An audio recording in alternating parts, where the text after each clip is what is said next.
just because Bob started like open the meeting. Oh, It's live. Okay. We're on And- YouTube. And we're Okay. recording it, right? I'm Yes. sorry, Jay. So I can start the meeting, yes. All right, thank you. Ladies and gentlemen, we have a meeting. Good evening, everybody. Welcome to the regularly scheduled, albeit late, Warren Town Council meeting. Today is Tuesday, September 8, 2020, and it is 7:17 p.m., only 17 minutes late. We shall rise for the Pledge of Allegiance and then get this started. I pledge Pledge allegiance allegiance to the flag of the United United States States of America and to and to the republic for which it stands, one one nation, under under God, indivisible, indivisible, with liberty and justice for all. All right, so barring any further tech issues, of which there seem to be a few, and I am waiting to hear from some member. Okay, let's see, a member of the public. YouTube link is working. Thank you, mystery member of the public. Appreciate that. Okay, so our first item on the agenda is always public comment. At this time, is there anybody waiting in the line to make a public comment? I have no note of anything. Carrie, there's a number with a hand up in the, of the attendees. I don't know. There's in chat, we have the folks who are dialing in who are interviewees. And I believe the hand up is Jen Malik. I'm not sure if he's still. I do not see a raised hand. I don't see that. Yeah, So, on my screen, it's the top number, It's on the under the attendees. under attendees. okay, I have participants.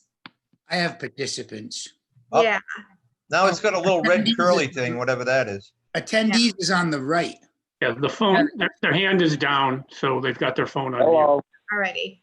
I was trying to, maybe I can get rid of that. Oh, for Harry, heaven. if you hit participants, then the white screen opens up and then the right-hand side on the top says attendees. See that?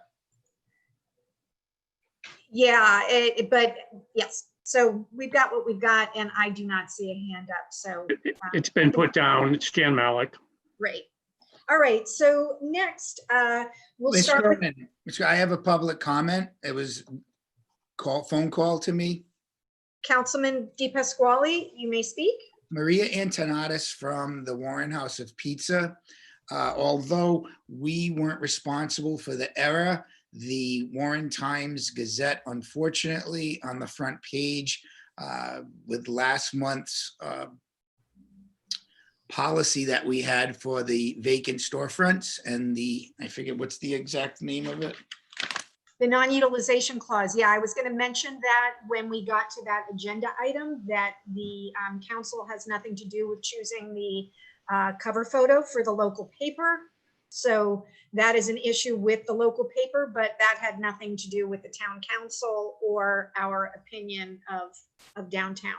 Right, so I wanted to use that opportunity to make sure that all of those out there who may have seen that realize that we were not targeting any specific businesses and by no means hers. So Warren House of Pizza, everything's good with us. All right. Anything else? Okay, so we can start the meeting off with some good news for the local businesses in Warren. The Best of RI Readers Poll was announced recently, and this is an annual sort of popularity poll or reader poll that has happened for I don't know how long with the is it Rhode Island Monthly, Rhode Island Magazine, one of those local statewide publications. And there were many, many winners from right here in Warren. And I just wanted to give congratulations. All of our small businesses, medium businesses, and large businesses are great. And we are grateful for each and every one of them.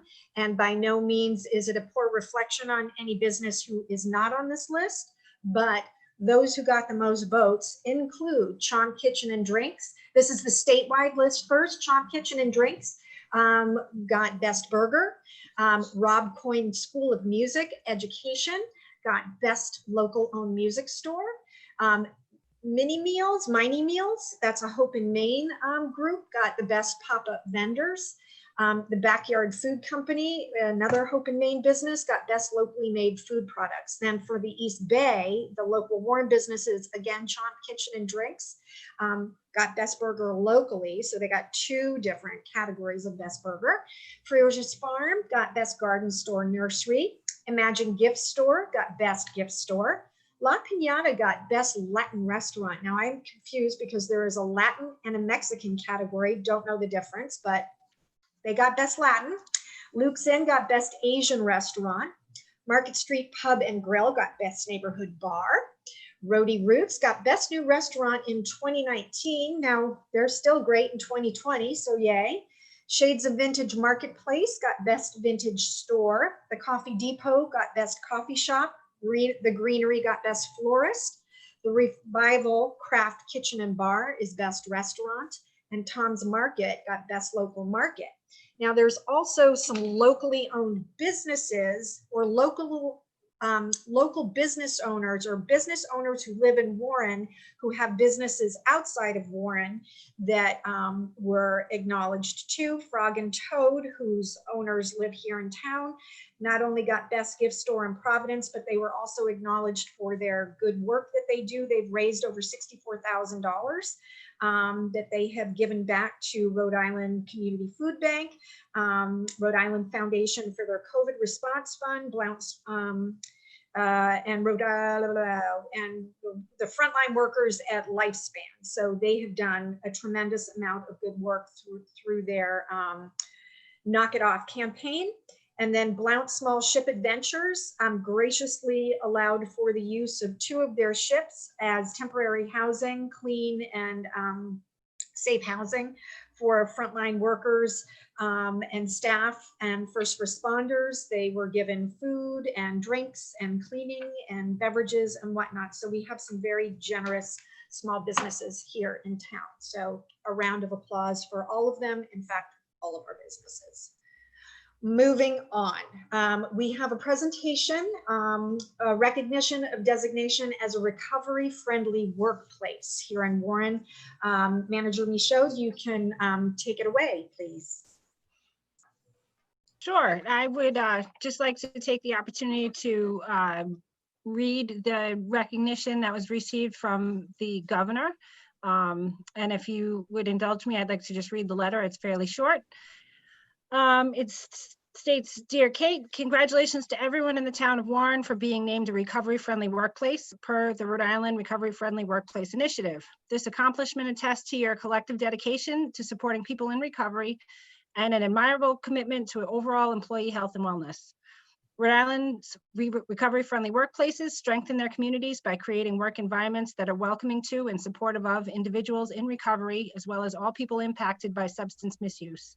Within these healthy and safe environments, employers, employees, and communities can collaborate to create positive change and eliminate barriers for those impacted by addiction. The town of Warren's status as a recovery-friendly workplace not only sends a strong message to existing and potential employees about the positive culture in your town, it speaks to the importance of implementing a solution-focused approach to addressing addiction and behavioral health head-on. With your sustained involvement, I know we can continue to grow, understand, raise awareness, and create impactful change. Please continue to remain engaged and be sure to utilize the information and resources that are accessible through the Rhode Island Recovery Friendly Workplace Initiative.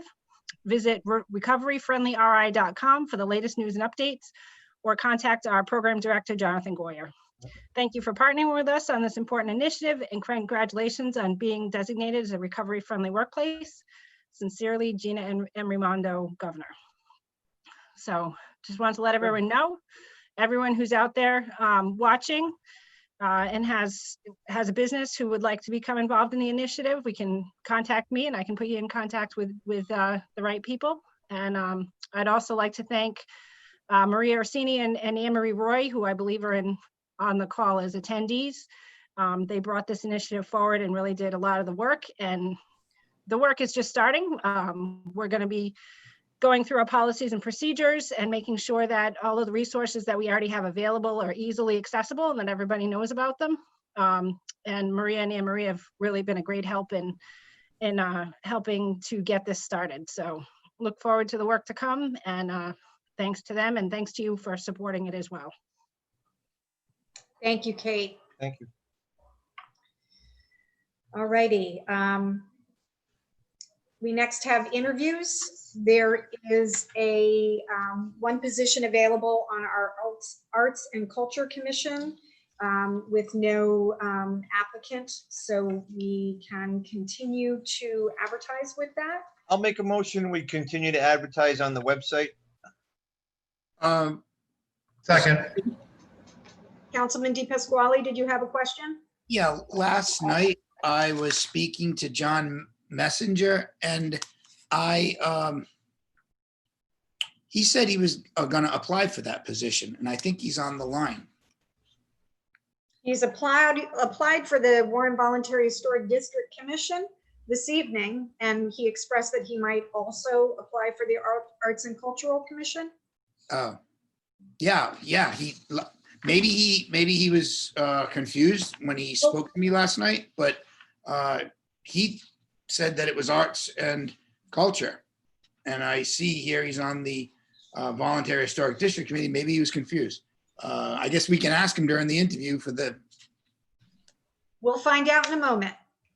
All righty, so we have a motion by Vice President Hanley and a second from Councilman Kalenda to advertise for the open position on the Arts and Culture Commission. All in favor? Aye. Aye. Aye. Aye. All right, thank you. Next, we have 2 applicants and 2 positions for the Voluntary Historic District Committee. Who is up first? First, the person listed first is Christine Gorman. If that applicant is ready, we have their application here before us. I see Christine. Hi, can you hear me? Hi, Christine. Yes, we can hear you. Can you hear us? Yes, you can't see me though, right? We cannot see you. Okay, that's fine. I was trying to figure out how to make it work. Well, if you figure that out, please do let us know. We have your application here. Maybe you could just tell us a little bit more about why you would like to serve on this particular commission. And then if the members of the council have questions for you, we will do that after. About a week ago, I was waiting to get approval for a door for the back of my house. I own a house in Warren. It's 1792. And there was repeat delays because they did not have enough members. And so I asked if they would like me to apply. So that's the reason why I did it, to fill the hole. And then also to make it easier for other people who live in the town to be able to get their applications heard and get their permits done so they can get things done. Great, thank you. I will start with Councilman Kalenda. Do you have any questions for applicant Gorman? Thanks, Madam President.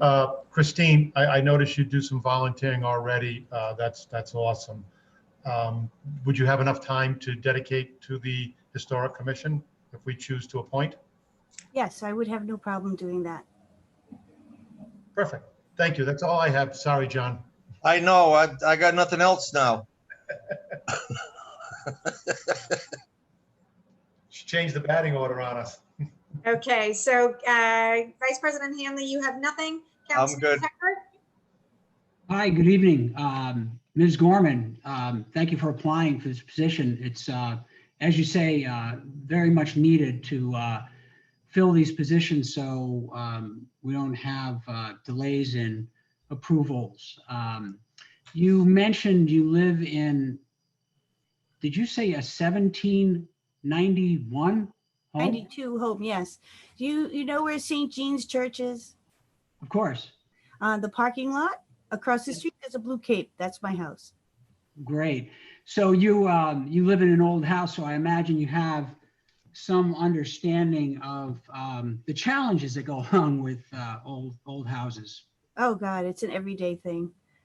right? It's- Well, that's good. I mean, because I think it's important that someone in the, filling this position does have that understanding of the challenges of maintaining and restoring old property. So I'm glad to hear that, and thank you again for applying. Oh, you're welcome. And Councilman Di Pasquale, did you have any questions for the applicant? No questions. I would just like to say hello, Christine, again, and I make a motion to appoint. Hi, Joe. You remember Hi. coming to my house? I do. I got my refrigerator, so I'm pretty happy. Good to I'll- hear. I'll second Councilman Di Pasquale's motion. Okay, we have a motion and a second. All in favor? Aye. Aye. Aye. Any opposed? Okay, welcome. Thank you so much, Christine Gorman, for your application, and welcome to the board. And a packet will be made available to you soon with some information. All right, thank you so much. Thank you. Thank you. Have a great evening. I'm going to sign off. Great, thank you. All right, bye-bye. And next, we are hearing from applicant John Mensinger. And once he is on the line, I think this went well. He has become unmuted. Mr. Mensinger, can you hear us? Yes, I can hear you. Can you hear me? I can. There's a bit of feedback or Let me turn down my microphone. Is that better? yeah, there's a little, it's just some echo happening. But you can hear us well. I can hear you perfectly well. Yes, I'm All sorry for the feedback. Alrighty, well, we've just appointed the first member for the two positions, and we all have a copy of your application here. Maybe you could talk a little bit about why it is you would like to, why you've applied for this position. And to clarify, there was, I don't know if you heard earlier, there was question about whether you were applying for the Arts and Culture Commission or the Voluntary Historic District Committee, and we are hearing applicants for the WVHDC tonight. Were you interested in either, both, or neither? Right. No, I think that Councilman Di Pasquale may have been confused. We were both in an environment that was pretty new to both of us last night, but it's my intention to apply for this position on the Voluntary Historic Committee. I haven't any desire to apply for the two positions.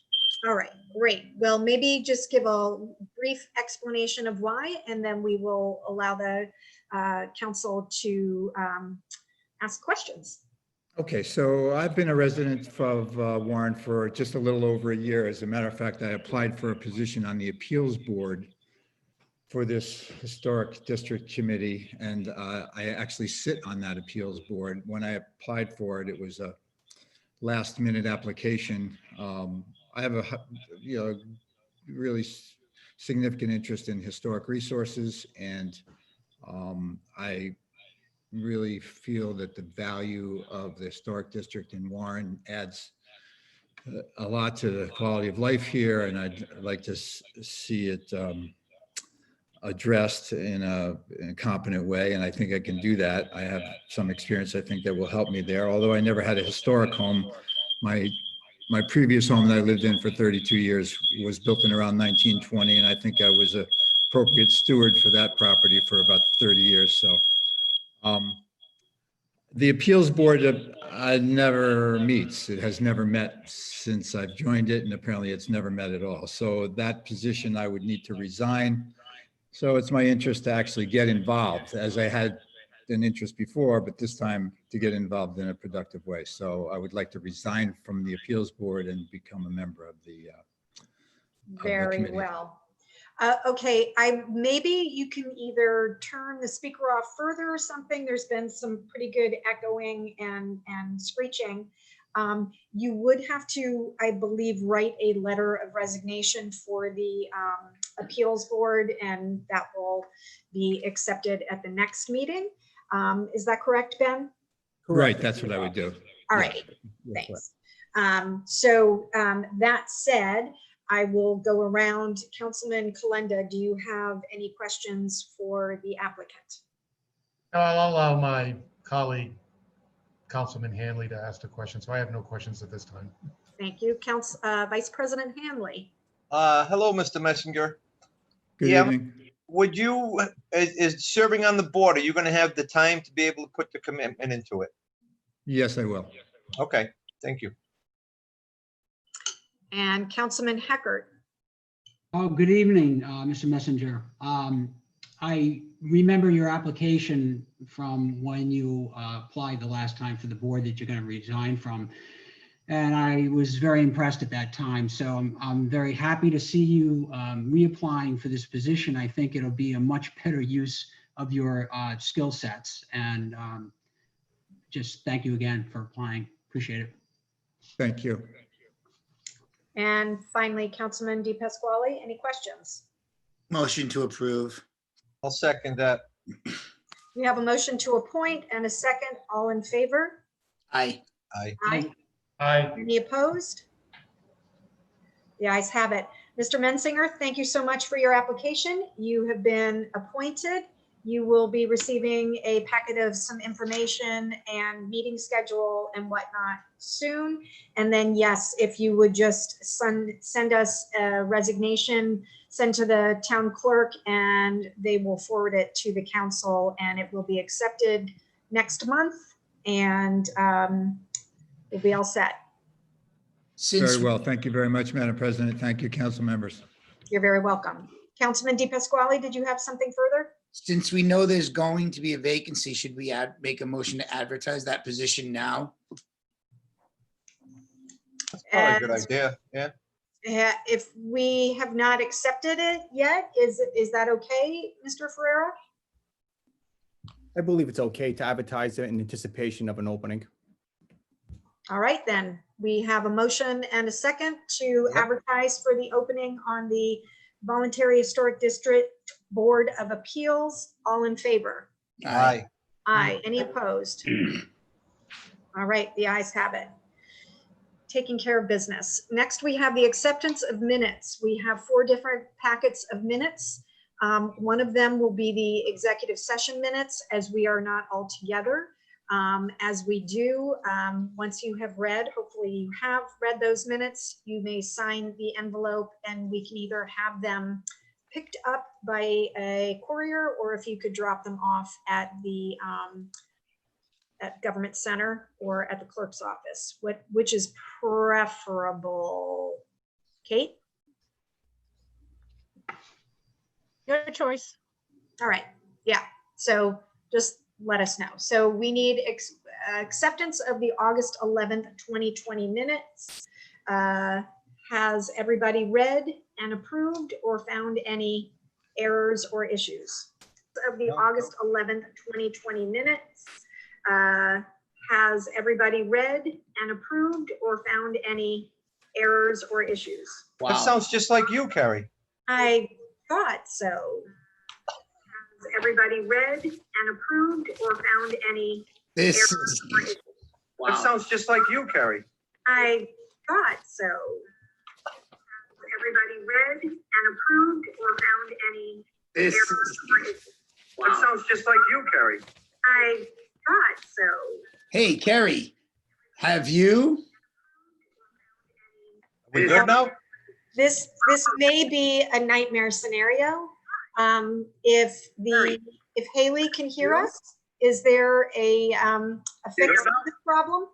This may be a nightmare scenario. I have no idea If Haley can hear us. what is happening. I think you need to remove John Mensinger as a panelist. Be a nightmare scenario. I, There we go. That's it. Hey, oh my, okay, we're good. If you can remove him as a panelist, I think that'll fix the problem permanently. I think it's a Kate feedback. Circle gets the square. Very good. Yeah. All right, so is there a motion to accept the August 11th, 2020 minutes? So moved. I'll second it. We have a motion and a second. All in favor? Aye. Aye. Aye. Any opposed? All righty. Acceptance of the August 18th, 2020 minutes. These were the executive, The regular minutes. these are regular minutes. This was the, Yeah. one of the special meetings we had. August 18th. Yep. Yes, so moved. Second. Second. All righty. All in favor? Aye. Aye. Any opposed? All righty. And the acceptance of the August 18th, 2020 executive session minutes. Motion to approve. Wait, this, Second. This says special town council meeting. No, that was the presentation, Joe. but they're not both the 18th. Right. Oh, let me just see this. Well, yeah, we had two meetings. One we had to open, then we went into executive session, and then we had to close it. No, this is the 31st day of August. No, that's the last one. No, you're right, Mr. Hanley. So we had to open it as a regular meeting, go Right. into executive session, come back out. All righty. So All right, so we approved that. That's right. we have a motion and a second for the executive session meeting minutes. All in favor? Aye. Aye. Any opposed? Ayes have it. And finally, the acceptance of the August 31st, 2020 minutes. So moved. Second. All in favor? Aye. Aye. Aye. Any Carrie, opposed? I'm gonna abstain as I did not attend that meeting. Okay, we have one abstention. So the minutes are approved and passed. Next, we go on to consent agenda, P1 and P2. P1 is the request approval of commercial waste permits, and I assume that's all fine. We have heard nothing to the contrary. And then P2 is the new joint poll location, and that was approved by both chiefs, Souza and Borges. So moved. Second. All in favor? Aye. Aye. Any opposed? Ayes have it. Okay. Next, we have ordinance 101, Article V1, Real Estate Non-Utilization Tax. This is a first reading, Section 7-14- Section 7-149. So in response to some issues that we were having in town with vacant and non-utilized buildings, it was suggested that we take some steps to incentivize people developing their properties. I think that Planner Ruley is with us. If you want to say a few more words, and then we can kind of go through this for any clarification and or questions. There's a few typos in here that I think could be addressed. And yeah, so Mr. Ruley. Cronin, I meant to pull this before we start. I'd just like to give a big thank you to Ocean State Job Lot. If you look at, it was in correspondence, I meant to pull it out. We haven't hit correspondence yet. Oh, all right, well Yeah, then, we'll get there. That Right. is, that's after 01. thank you. Thank you. Okay, Mr. Ruley. Here. Hi. So contrary to, as you alluded to earlier, we had no responsibility as to whatever picture was used accompanying the article. The intent is not, we have several large commercial properties that have been vacant for a number of years, which are prominently located in the downtown area. The hope is that with this ordinance, as you mentioned, Madam President, the property owners will be incentivized to either lease those properties or somehow see that they become occupied. The idea is not to go after every storefront that's been vacant for just a short period of time. Our goal isn't to raise revenue. Our goal is to fill these buildings and have them have a productive reuse. Thank you. There were some questions that have come up about this, and Mr. Ferrera, maybe you can answer this. For a mixed-use building, so a building that has commercial, say, on the first floor, storefronts at street level, and then residential upstairs, are they how are they dealt with Well, this? Madam President, as drafted, the ordinance covers properties that are completely vacant. So in a case where you have a business front that is unoccupied, however, a residential unit on the second floor is occupied, this will not cover it. Okay.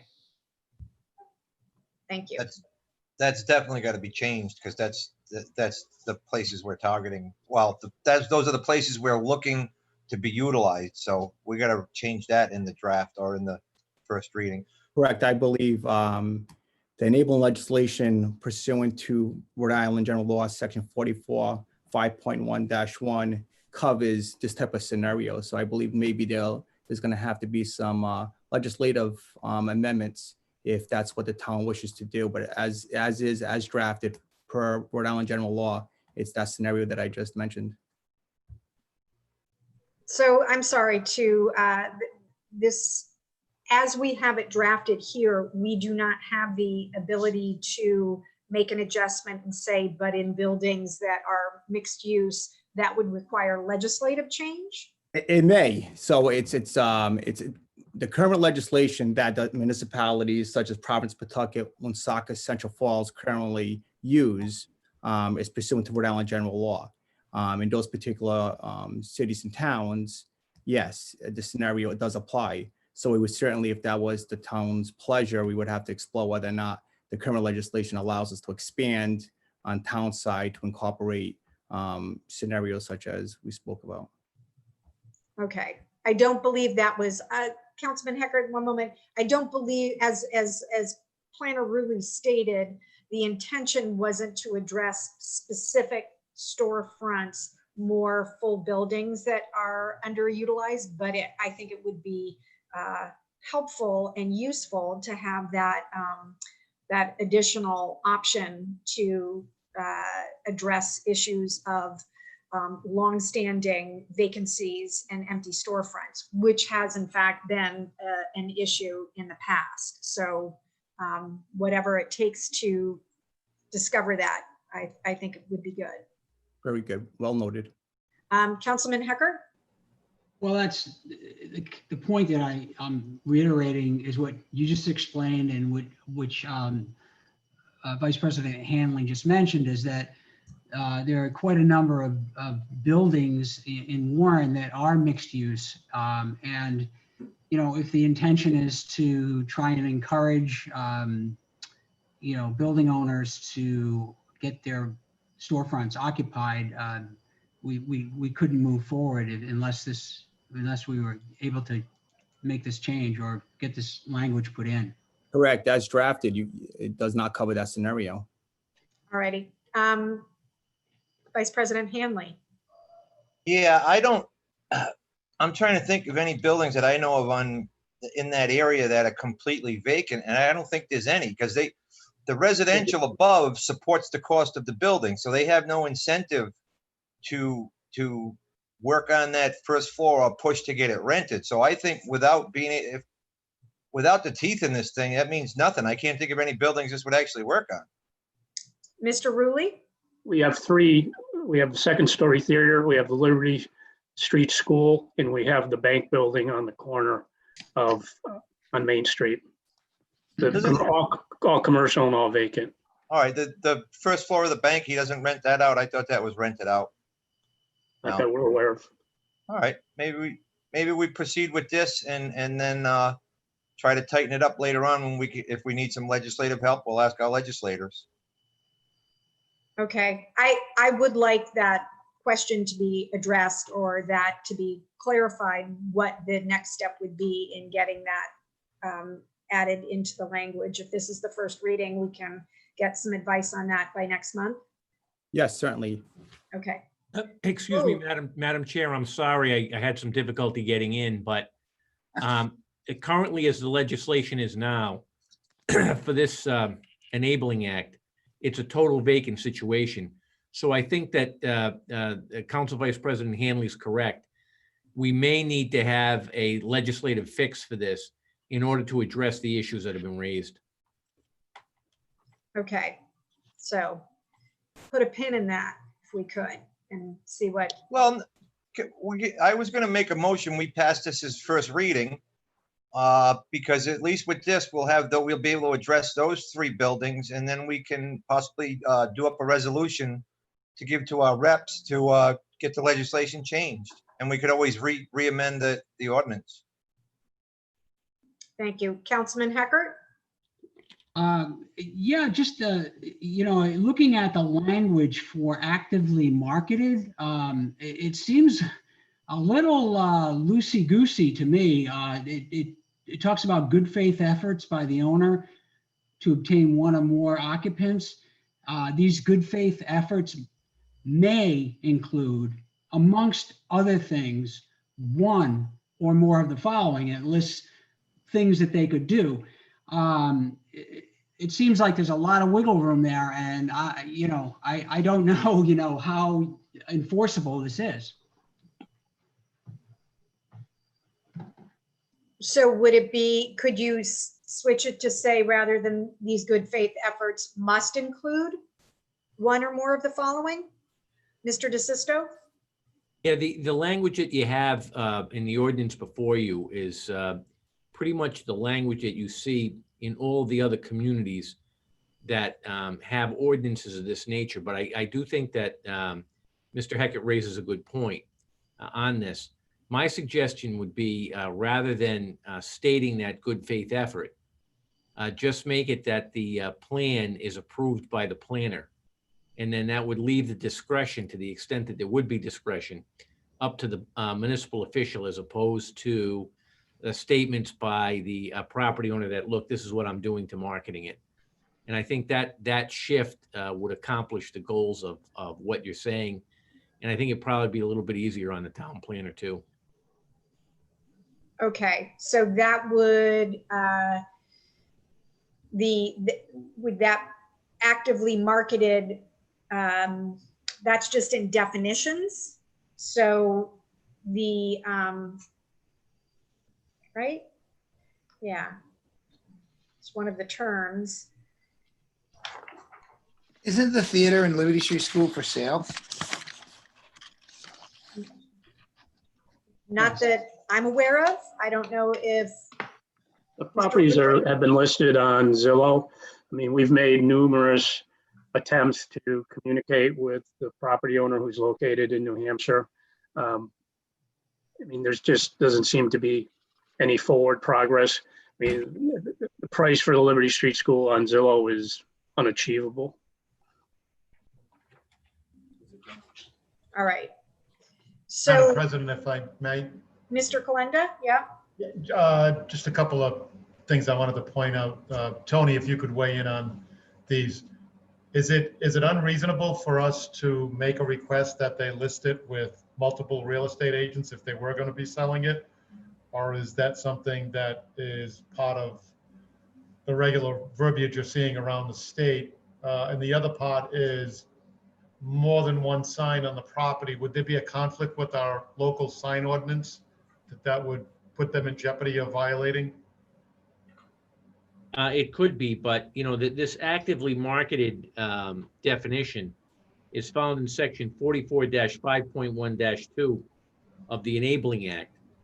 And that's in subsection 2, and it says these good faith efforts may include without limitation one or the more of the following: making substantial financial expenditures in comparison with the value of the property, or listing the property for sale or lease, or both, with one or more real estate brokers for a price on terms, or for rental that is realistic considering the fair market value of the property. Advertising, using one or more signs. Now, under the zoning ordinance, you can put a for sale sign on without permission from the zoning board, so long as it's temporary. The availability of the property. It does say sporadic attempts to sell or lease the property during the privilege year may be viewed as not constituting a good faith marketing effort. But I do think you can work around that definition again by leaving it up to the determination of the town planner as to whether or not marketing efforts are in fact good faith. So you're saying using our planner instead of our compliance officer or our building official? as Yeah, that's one of the things using- that I did in this ordinance. On the one hand, the fact that an inspection needs to be done to make the determination as to whether or not this property should be subject to the non-utilization tax, I think that's appropriate for the building official.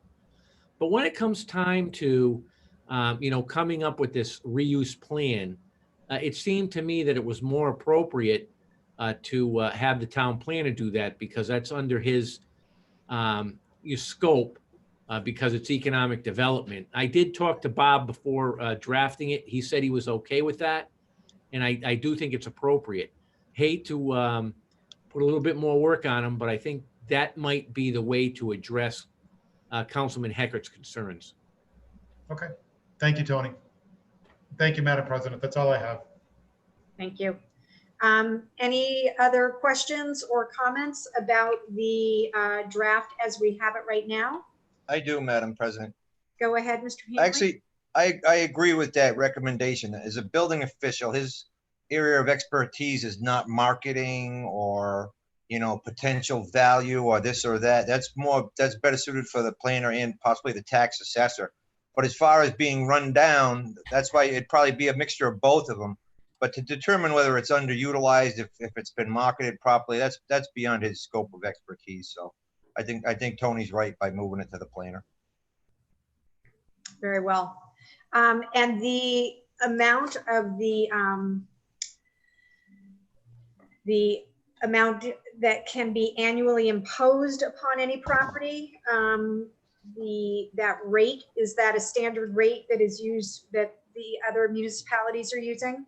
That's the statutory rate. It's set in Okay. the statute. Okay. All righty. So to move this forward, what would be the appropriate motion? I think I'm going to make a motion to pass this as first reading and to have the solicitor work out the few tweaks that we just discussed in the previous discussion and present it for second reading next month. Second that. Any further discussion? All in favor? Aye. Aye. Any opposed? All right, the ayes have it. Okay, next we have correspondence. There are a number of items here.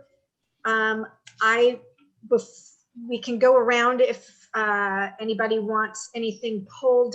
For myself, C1, the letter from the Bristol County Water Authority, I would like to ask if the manager is aware, and if not, find out about the size of the pipe and that is being installed by BCWA and CB Utilities to East Providence. If that size is, as previously discussed, large enough to accommodate all of the surrounding communities. I know we went back and forth by hearing about, 24-inch versus a 30-inch versus a whatever inch pipe. And I'm just curious if that is going to accommodate everybody. Could find that out. And then next, Councilman DePasquale wanted to pull this Ocean State job lot. They've made a very gracious contribution of PPE and thermometers and sanitizer and face shields and all kinds of stuff to the town, which was really wonderful. That has been distributed. We should definitely send them a letter of thanks and gratitude. Is there anything else that anybody would like pulled? And I have, Kerry, that there's three positions that are resigning. I'd like to do the standard, send them a letter, thank them for their service. But I don't know, is this the time we would make a motion to advertise those positions? Correct. Your procedure in the past has been to accept the resignations and to advertise for the replacements. Okay. So I guess I got to pull that to make a motion to do that. Yeah, so we'll pull that. Correct. Okay. C3, C4, and C5. Councilman Hecker, did you have a question? No, I'm good. Thank you. All right, I thought I saw a hand up. You, Any, you can do it all in the same motion. You don't have to pull them. You can just make the motion to advertise and send a letter of regret, thanking them for. Yeah, but we got to pull it out of correspondence to do that, I think. I don't know. I'll make a motion that we accept the 3 letters of resignation, send out letters of thanks, and post the 3 positions, which would be 2 on the Board of Assessment and 1 on the Board of Canvassers. Second. I'll second that. all in favor? Aye. I, Any opposed? Okay. Old business, discussion and action regarding the tree ordinance. So we have been talking about updating and improving the tree ordinance for a good long while now. We have a document that is a start here. I think that the boards and commissions who might lend good use and comment or be of good use and lend comment to this would be the Tree Commission, obviously, and the Conservation Commission, and even the Warren Voluntary Historic District Commission. I think they're all waiting for us to send something back to them and then they can comment. I think there's a lot of stuff to unpack here. Manager Michaud did ask some, I think, very relevant questions about whether the scope of this work is something that we want to tackle amongst our boards and commissions, or whether it might be a good idea to bring in somebody from the outside to work on this. There are a few major issues in that we have a draft of an ordinance here that makes reference to a tree management plan, which doesn't exist. And there's no written permit or application for tree removal. There are no administrative guidelines either. So there's a lot of work to be done here before we can start to really address the issues of town trees and doing our best to save the important species. We can go on and have some discussion about specific points in this. I would like to first say, as I discussed earlier with the manager, and possibly the solicitor can chime in on this, I think it would be important and modern and moving forward for this document, as for all future documents and those existing, that we remove gender from them. I think it's confusing and it's contradictory in a lot of places. And I could see us being in a position at some point where somebody takes issue with the his or her gender designation in here. So if we could just wipe clean and do there wherever possible, I think that would make this read a lot more clearly and consistently.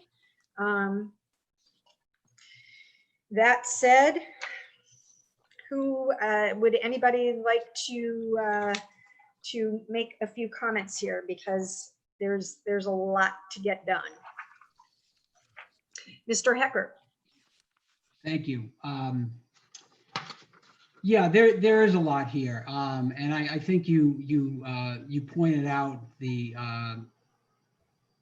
deficiencies that we already face, which were pointed out by the manager, being the administrative guidelines, a tree management plan, and while the written application is a minor issue, those first two that we've all mentioned now are the more significant. And I think it's a bit of a heavy lift to expect the Tree Commission to delve into these things and get them done expediently. I think it's asking a lot of that board, because there are also other things within the tree ordinance that they are responsible for. Just for instance, on page 2, under section 18107B number 4, it talks about a list of significant trees. I think that's crucially important, that significant trees in our community be identified. And that's a lot of work in and of itself, but I think that's more in their wheelhouse than developing administrative guidelines and a tree management plan. They certainly should be involved in writing those, but I think that, as the manager said, they may not have the time capacity, and we might consider bringing in someone to help them move that along. That's my comment. I also, I don't know if this is the right place, the tree ordinance, for the issues that I've seen personally on my own street, State Street, and adjacent street, Miller Street, where it seemed like we could have used a little more input more quickly from the tree committee. It didn't seem to happen as quickly as I think it should have. So if there's somewhere within this ordinance that we could develop some kind of a language that would state when a street in Warren is being completely renovated and trees are being removed and new trees are being identified, that I think they should be involved well ahead of time before construction starts. So, and again, I'm not sure if the tree ordinance is the place to put that. I mean, I think the manager and the planner could weigh in on that, but that's my comment. That would, if I'm not incorrect here, that would be the Warren Tree Administrative Guidelines. So that document doesn't have to be overly complicated, but it would sort of lay out a policy or a procedure for who should be involved and what should happen when trees are involved. Does that make sense, Ms. Michaud? That would be my recommendation, is that the administrative guidelines is where that policy and procedure is laid out, almost like a checklist. This is what happens first, this is what happens second. And since it would be guidelines and not the ordinance, it would allow for some flexibility. We would have a standard tree well size that is our standard size, but certainly if there's a gas line in the way or something like that, if it's a guideline, we'd have that flexibility to adjust that based on the conditions that we see. So that would be my recommendation, is that's what I envision the administrative guidelines to contain. Thank you. Councilman Kalenda, I see you've had your hand up. You're muted. Sorry, thanks, Madam President. Real quick, we may or may not be aware that there actually is an entity in place right now that deals with trees every single day of the week. It's National Grid. And National Grid has a protocol on how to prune trees, how to trim trees, how to get around historic trees. They use different vendors to do their business for them because they just can't handle it. So if I could make a suggestion, and I would even volunteer to take a lead on this, is reaching out to them, reaching out to a couple of the vendors that they use to see what guidelines they have in place or they've encountered throughout the state or our neighboring states. And it would probably be a little helpful on utilizing their expertise. Truth be told, you're probably going to see it ramp up and not even realize what they're doing, but you'll see tree trimmers going up and down 136, 114, all through the East Bay into Aquidneck Island. And what they're doing is they're planning ahead for snow that snaps branches and breaks wires. So they're getting ahead of it. So possibly we could piggyback or use something that they're already doing and implement it into exactly what we need to do. Yeah, I would add that. Oh, I'm sorry. That's all right. I just want to say, Steve, that's wishful thinking, but the grid has actually been in violation of our ordinance so many times in the past. They have a mission statement that's a little bit different than probably what we would want in regards to preservation. They hire contractors that are very knowledgeable, and also are hired. And, to and do- Joe, that's exactly what I'm saying, is use their contractors. One is Chris Bartlett and the other one is Stanley. Chris Right, but you're Bartlett gonna- is extremely knowledgeable in trees, historic preservation. Hey, look, it's a Right, but- suggestion. It's better than doing nothing. And I'd rather do something than talk about trees for the next 5 hours. Okay, so what I was saying is that when the contractors are hired by National Grid, they do the work that Grid is contracting them for. So the same tree company could come and give you the complete opposite opinion of what they're doing for Grid. So I would rather not have National Grid involved. It's my personal. What I was saying is using their vendors, Joe, is using their people that they use to get their expertise and their input. Right, so unless. National Grid. All right, is- all right, excuse me, Yeah, go ahead. guys. There are people who are following this just on audio, so this back and forth is really confusing. I think you've both made good points. Well, I wasn't finished. I would say that I tend to, my experience and my observation is that Grid does what they need to do to trees to keep the line safe, and it's not always in the best interest of the tree. Case in point are the trees up at the top of Miller Street next to the Baptist Church, which have just been sort of hacked out and not ever really cared for in a meaningful way, but just made so the limbs aren't in the wires. But I think that the idea for getting some support and some consult on the task at hand would be to bring some neutral party in who So, doesn't. Madam Chair, could I finish what I was trying to say? You may in a moment. So, yeah, So I so was saying that- bringing it. Councilman Di Pasquale, finish your thought. Bringing in Roger Williams students to be the assistants that we need on doing all the legwork. Then it could come back to the committee to have a review. Okay, does anybody else have anything to add to this discussion? Ms. Michaud. Just very quickly, I wanted to let you know that Jan Malik has been in touch with National Grid, and one thing that they provided that I think is helpful is a list of the trees that they recommend for new plantings under power lines. So that's, something that they provided and we can review and either use or don't use, but Jan has been in touch with them and they have provided that information, which we have. Okay. Mr. Hanley.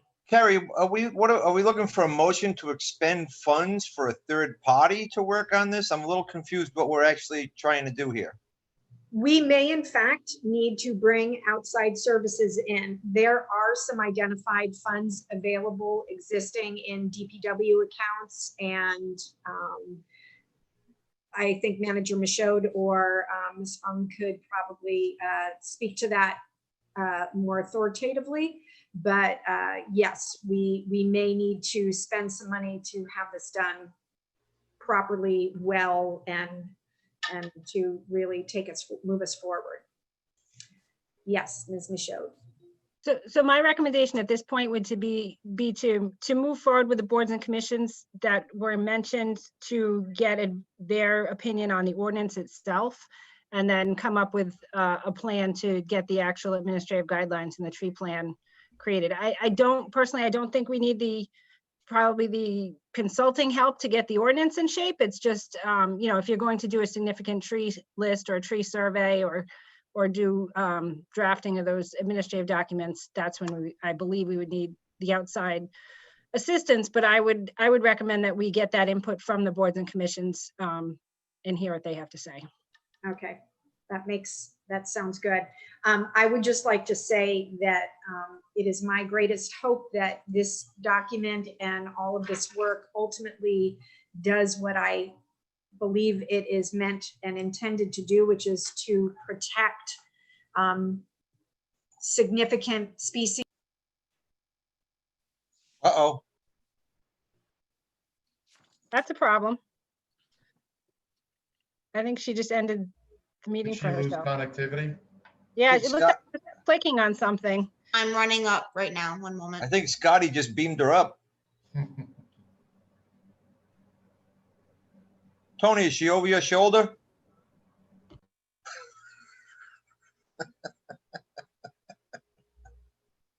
Sorry, I was muted. No, she's not. Okay. I am though.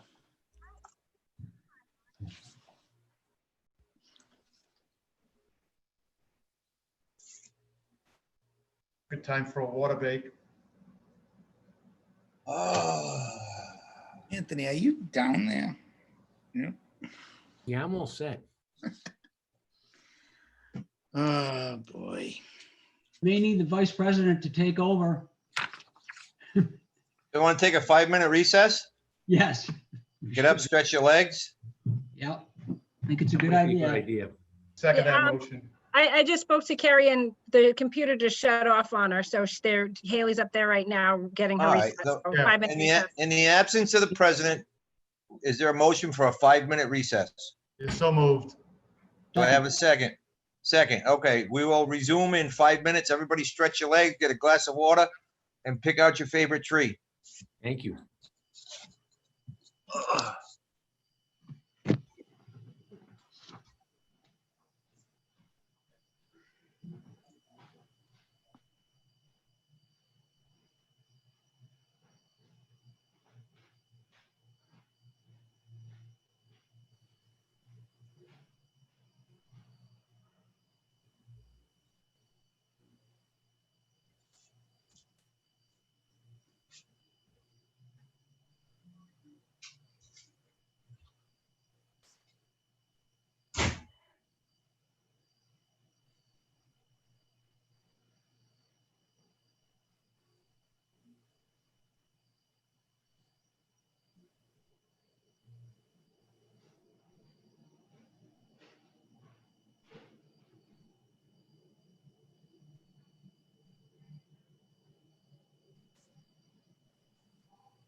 Jesus.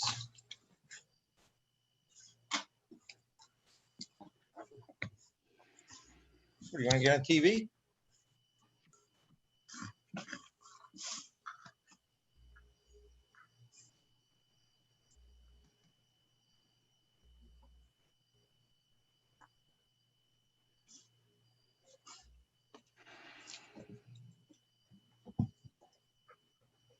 What are you doing? What are you doing?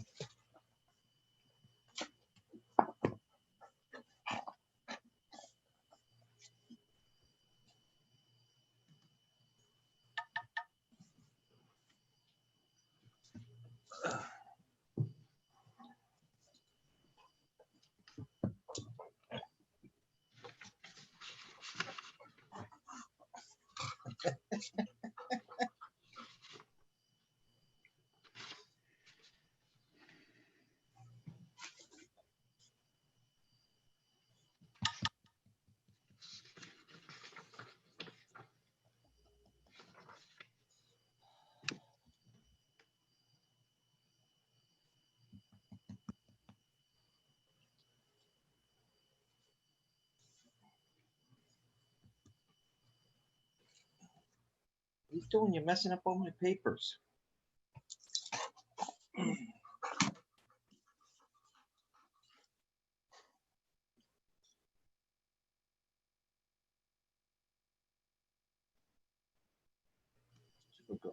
Huh? Any word from the president? How we doing? I haven't heard anything, Okay, but I think my dog ate my mouse. well, appropriate, I guess.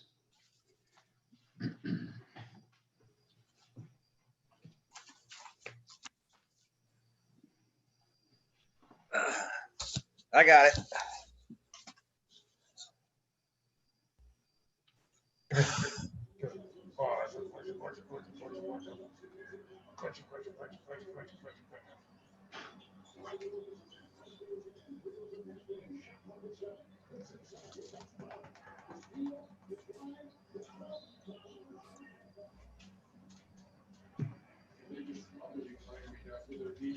Elena, who's a good one?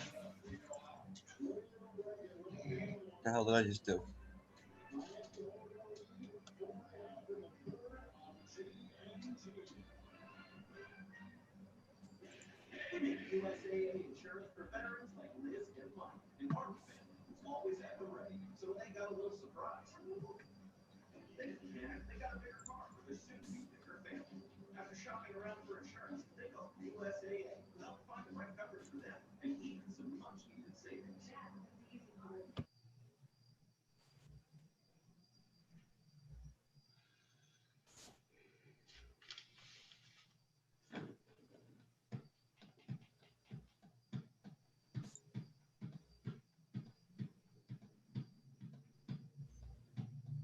The president is back. Right, so are we live again? Yes, we are. Think so. We don't have Joe, though. Oh, he's here. He's just not. Yeah. Kerry, while you were out, I called for a 5-minute recess. Thank you. Okay, we're good. I'm in the other room. All right, and so as other people arrive, they'll show up? No one else is gonna be coming in. Okay, but I can't see Kate or Tony. I'm back. Oh, and Anthony. Where Oh, are you, Tony. Carrie? Tony's right here. I'm in, there's Tony. I'm in Julie's office now. The traveling. Thanks, Haley. All right, so we're back. We're back. To finish my thought about trees before we make a motion and move forward is that I hope that at the end of this process, we are actually able to save, protect, and protect significant trees in the town. I have witnessed in the past few years too many important species of trees be cut down for no reason. And these are trees that had significant meaning in neighborhoods, that were part of the streetscape, that were part of the character, were part of the flavor of the town, and they were cut down for whatever reasons. And I would really like to see an ordinance that fully protected those important species, because it really does, it lends itself to the character of the town. There's environmental issues. There are economic development issues. People still walk by the tree that came down, the beech tree that came down next to the property next door to mine, and weep openly that this really significant tree came down. So I think we need to do our best to do whatever we can to protect these important species in the community, because they are part of who we are. And Actually, they've been here longer than we've been here. Actually, Madam President, if I may, because we had this discussion, the definition for significant trees in the current ordinance is based on size. And, of course, there is a provision in this revised ordinance that you have that basically states that a significant tree on private property can't be cut down unless it is diseased or it presents some type of a hazard. Constitutionally, that's going to be next to impossible to defend. But if the definition of significant trees was based on species or even age as opposed to size, that would be something that I think would be able to withstand any legal challenges. So while this ordinance is being looked at, I would recommend from a legal standpoint that the definition of significant trees shift from size to species. I agree. And as that should be part of our motion in developing that list, or to making that change, and then developing that list of the species that are native, indigenous, and considered species to be protected. So who would, Mr. Hanley?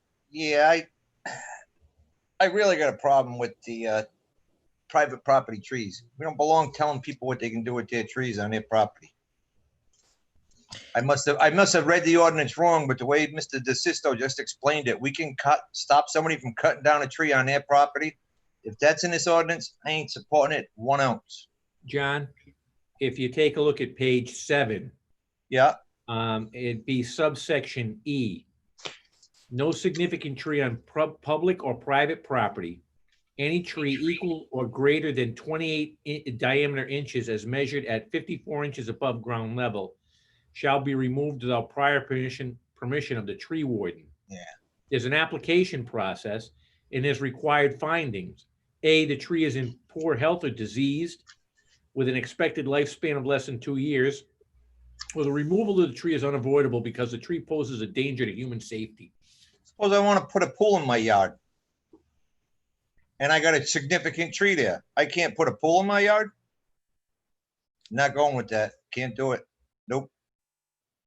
Can't do it. You take the public out and I'll support this ordinance. You keep public, you keep private in there, I'm not supporting this ordinance. You take private out, I got you. But I am not telling anybody what they can or cannot do with the tree on their property that they bought, and it's their tree. If they want to put it in their fire pit, put it in your fire pit. You want to put in a pool, put in a pool. You want to put an addition, put an addition. I'm not stopping you from cutting your tree down on your property. It's your tree. Thank you. Mr. Heckert. Might I suggest that we move forward with having the other boards and commissions look at this and make suggestions and recommendations.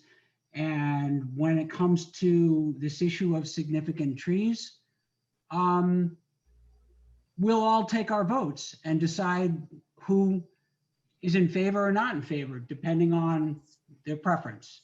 And I understand Vice President Hanley's obvious, aversion to this, but that's why we'll take a vote on it eventually. Thank you, Mr. Heckert. Any further conversation? Mr. Kalenda, you're muted. I'm sorry. Just real quick, hey, Tony, if we have to defend this ordinance, if it's the way it stands right now with the private language in and the public language in, what is the likelihood we would succeed? Well, that's why I recommend that the definition of significant tree changed, because as it stands now, this is something that came up the last time the tree ordinance, there was amendments to the tree ordinance. It would be, I'd say, impossible to defend on a constitutional basis if the definition of a significant tree is just based on size. Because this is a reach for the current ordinance, basically is for all public trees. And this extends it on to private property. And the question is whether or not that can be done. Research indicates that the answer would be no, unless it were more based on a tree that is some type of a species that is significant and worth saving. An elm. Oh, if I may, this seems not to be the extreme slippery slope, but it seems that we could be attempting to go down the path in our ordinance about demolition of a historic home, which you can't do regardless if the home is in the historic district or not, unless it's identified as condemned. So once again, we could be creating hurdles for folks to end up taking a tree down that is on private property that could be identified as significant or not significant.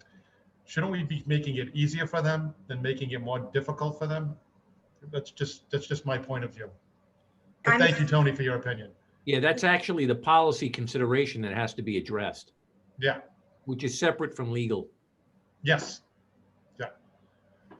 I'm sorry, please clarify. We should be making it easier for people to take their trees down, or creating a process that would require some review and permission? So the process should be a happy middle ground. It shouldn't be so challenging that they couldn't do this at all without going over these 57 hurdles, or it shouldn't be as simple as just going down there and cutting it down with no review.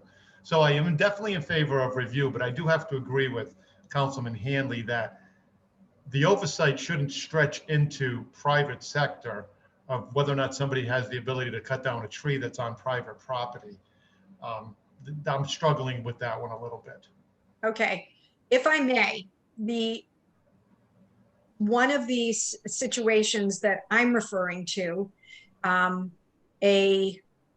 historic property where a very important species of an historic tree grew for over 100 years, was sold.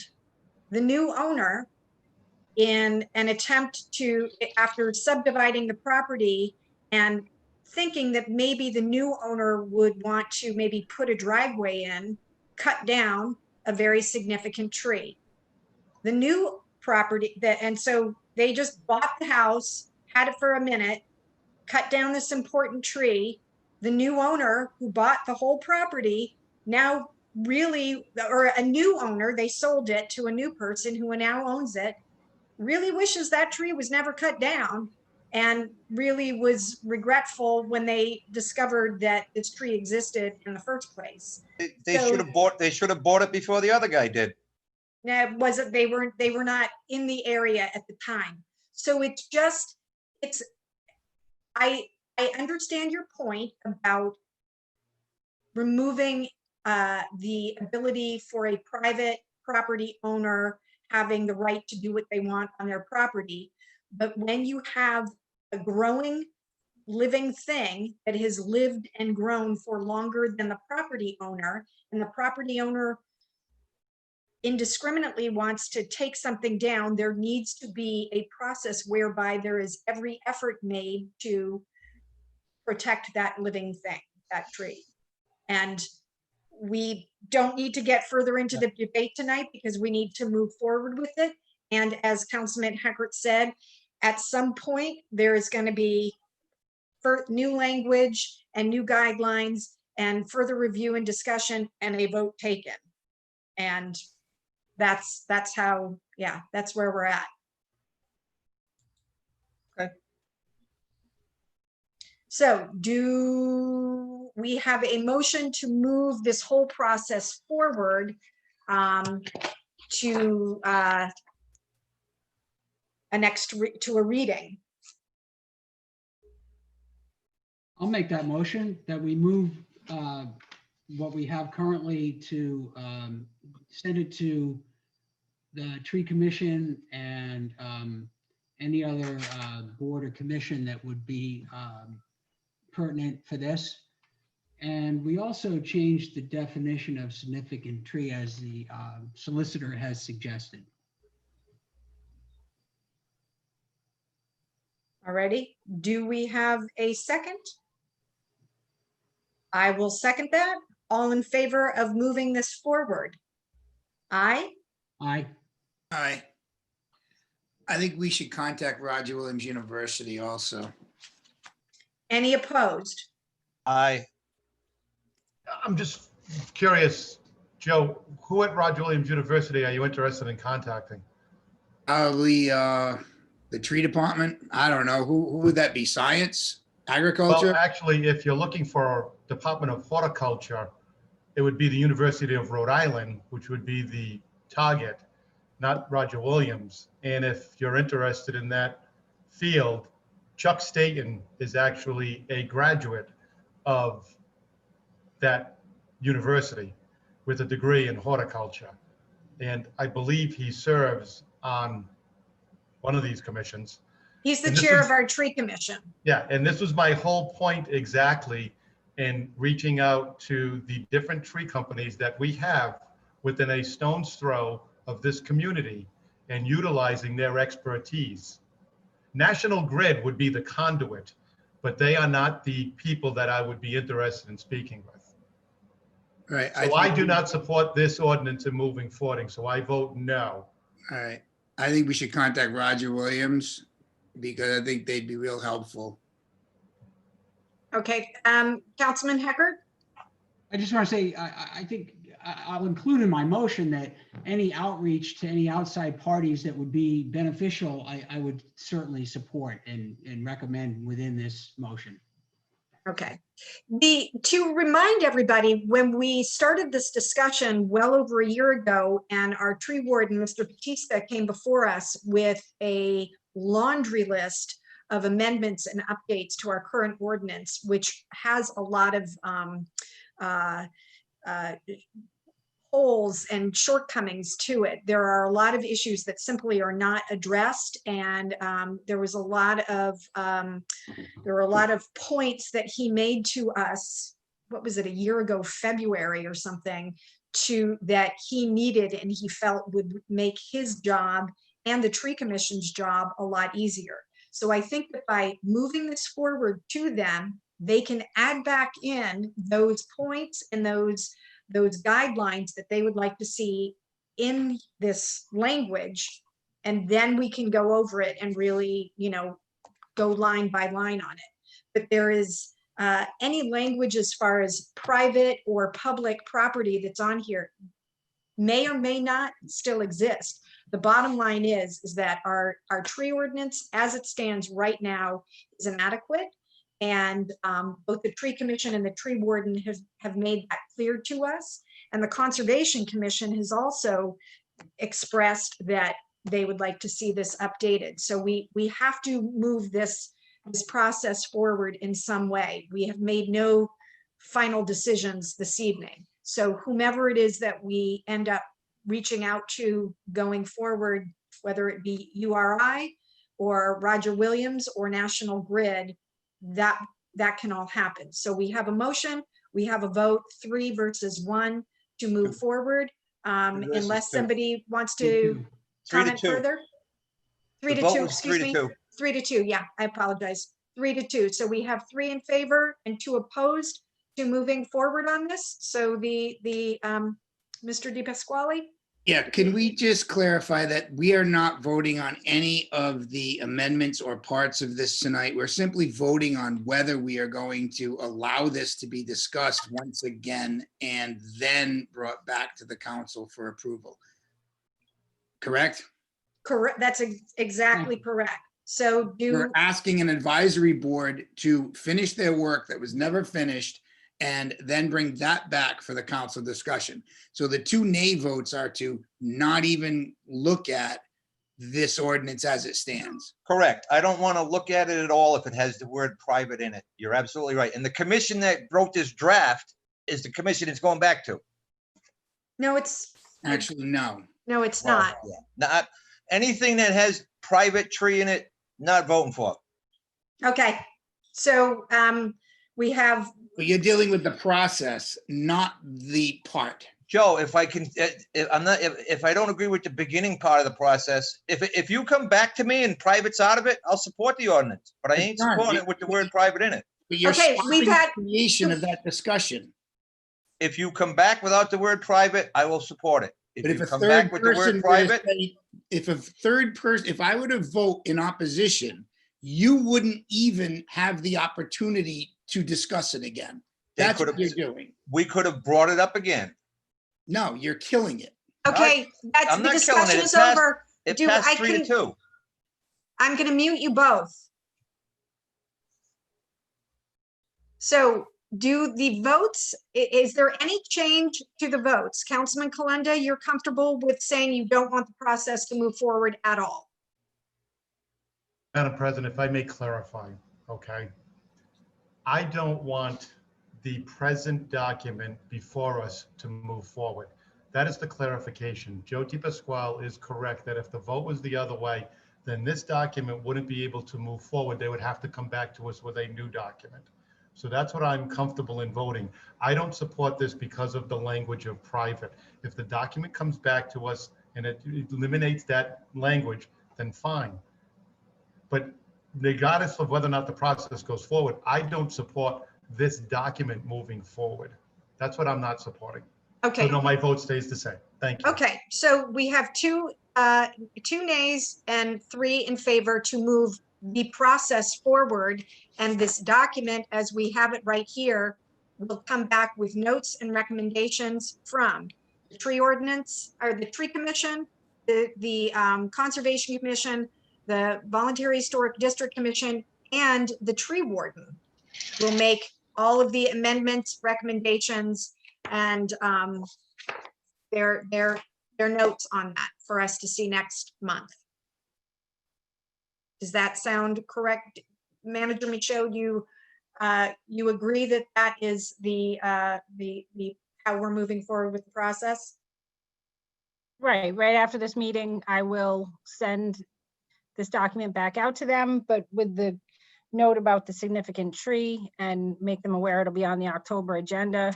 And depending on the condition of that ordinance, if it's ready to go to a first hearing, then that would be the first step, but it may need another month of discussion before it's ready for a first reading.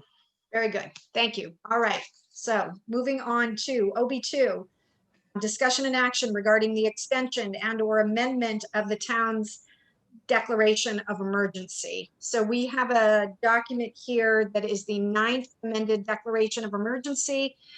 Solicitor DeSisto, could you just give us your opinion here on why we should or should not move forward with this? Well, the governor has said that at least through September, the state will stay in phase 3. So the emergency orders at the state level are still in full force and effect. This allows the local community, in this case Warren, to follow through on those orders at the local level. I recommend that you pass it. This is the same language that you've had in the previous 8. Okay. Question, if we were to vote not to extend this declaration of emergency, what would be the possible risk to the town? Well, you can only do the emergency powers for 30 days. So if you lapse, you'd have to have another meeting in case something happens. As the weather turns and as the kids go back to school, there could be some issues on a health basis coming up. That's why I recommend that this order stay in effect just in case, because some things may need to be done here at the local level. So I recommend you do pass it. Okay, Manager Michaud? I'd also note that there's a financial aspect to it because we're still submitting for FEMA reimbursement for our COVID-related expenses, and that submission is tied to the declaration of state of emergency. All right, Mr. Hanley? Yeah, you may end up muting me. It seems like I cannot. I tried. I used the mouse and it didn't work. Yeah, last month I was kind of hemming and hawing on it, and this month I am going to vote no. We don't need a state of emergency here. We don't. We can react quick enough. We're holding out for money. What, $1.25 billion that's been stuck at this up in the Providence since May. I'm going to put my foot down because somebody has to, because everybody else is chicken. If you're afraid of the governor, step down. If you're afraid of the leadership, step down, but do something. This is ridiculous. So this time I'm not voting for the state of emergency. If we need to, we can get a meeting and we can do it. We do not need this. Kerry, you've done a great job. This is no reflection on you. It's a reflection of the higher ups that don't have the guts to stand up and do what's right. Well, I'm going to stand up and do what I think is right, and I'm going to vote no to extend this declaration of emergency. When we have a motion. Motion to approve. Second. All in But we- favor? Aye. Can I, discussion? Discussion. Mr. Just- Heckert. Just a clarification, second page, number 4, it says the 8th Amendment Declaration shall remain in full force. I think it's supposed to say the 9th, so. Yeah, I'm sorry, that's a typographical error, yes. Okay, thank you. Thank you. Okay, so we have a motion to extend this declaration. We have a second. Let's just do a roll call to be sure. Councilman Kalenda, Aye. Councilman Hanley, No. Councilman DePasquale, Aye. Councilman Heckert, Aye. and I vote aye. The vote is 4-1. Thank you. All right. Min, what is that? All right, new business. Discussion and action regarding creating an American Indian ad hoc study committee. Now, I am not aware if Dr. Weed was going to call in this evening or not. He has been working on gathering information and documenting the history of the region and the Native American history as it pertains to Warren for many, many years. I think many of us on the council have gotten to know him and been made aware of his work. And I think the idea of creating the study group to move forward with really establishing some education and some acknowledgement and some historic correction to anything that might be sit in a gray area is a very good one. There's a lot of he's done a tremendous amount of work here with his idea of what the committee will consist of and what the goals will be. Manager Michaud has made some good recommendations as far as flexibility with the committee's makeup in case those identified members are not able to be filled as specifically stated. Representation from other tribes beyond the Pokanoket, the timeline, and what the actual goals and activities of the committee will be if in fact we do decide to move forward with this. So I think it would be nice to hear from members of the council. Let's start with Councilman DePasquale. I think this is a great asset to the community to recognize where we came from, and this will be nothing but positive for the world. So I'm in full support. Mr. Heckert. Well, I have nothing but praise for Dr. Weed and the immense effort that he has put into these projects surrounding our local Native American history. And I I can't see any reason why we wouldn't support this, this committee moving forward. There are the few questions that the manager has proposed, and I don't see them as being necessarily blocks to moving forward. I think they can be, these issues can be worked out, the ones that you mentioned, President Cronin. So I'm in support of moving forward with this. Thank you. Councilman Kalenda, anything to contribute? So I found it very interesting when I was reading the documents that were included in our packet. They were very enlightening. They were very informative. And yeah, I've had a lot of contact with Dr. Weed before the council and before zoning.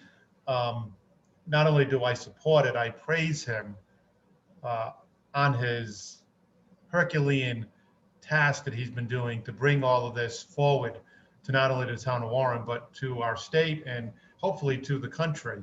So whatever assistance he needs from the council, I support 100%. Great. And Mr. Hanley? Yes, I think this is a great idea to bring this knowledge up, to get it out, you know, especially to the kids growing up, because I remember when I was growing up, we always had the little tales in this about, you know, Happen Rafa, King Philip's chair and all of that.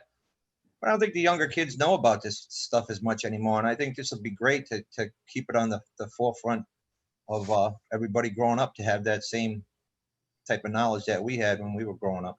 So yeah, I definitely support this. Okay. Now, he has proposed that the committee would be made up of 10 people, and he has identified specific people who he would like to see, or he thinks would be best to get to the end of the goal.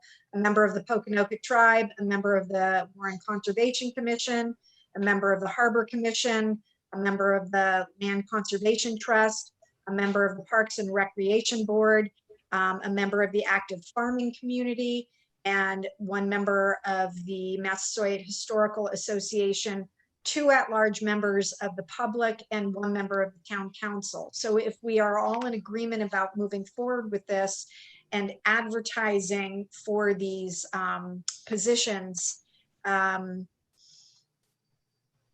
would the motion include that, barring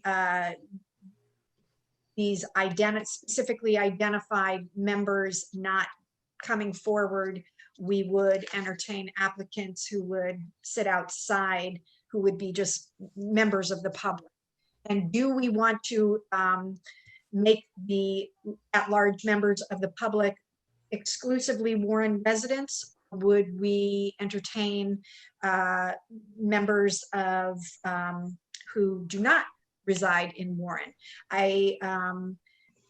The member of the Pokanoket tribe may or may not reside in Warren. So I think we might be limiting ourselves if we have a residency requirement on all of these positions. Mr. Hecker? Yeah, I would agree that it might be a bit limiting, that the majority of this board, this committee would be Warren residents. So I think we're covered on that, and members of the public at large, there might be those who have specific expertise to contribute, and I think it would be beneficial to give that flexibility. Okay, I would imagine that that Dr. Weed would consider himself as one of the 2 at-large members of the public. I would hope he was planning to participate on this board. He has not named himself specifically, so there needs to be space for him. He's on the Conservation Commission, isn't he? He is. He's on the Conservation Commission, but there's no reason that means that member would automatically be him, or if he. No, but I'm just saying that when I talked to him, I think that is his intention. Okay. I'm not positive, but it should probably be up to the Conservation Commission on who they're sending forward. And I do believe that's how he's going to serve. Okay, I could that's be wrong. good to know. So, and the 10-month timeline, I think, is a ambitious one, given just how life is going right now with COVID and all. I think it's nice that he set that timeline, but I think we should reserve some flexibility there as well. And once the committee has been appointed and has met, I'm sure we'll get some feedback as to what their timeline is. So, Councilman Heckert? I did speak to Dr. Reed specifically about that 10 months. And as you mentioned, it seems a little aggressive.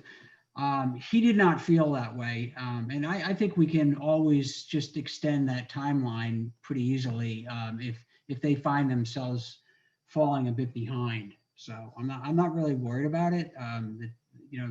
That 10-month timeline. Well, July 5th of 2021 is a big day for them. They're going to actually be holding an event at Burrs Hill Park that we've already given permission to.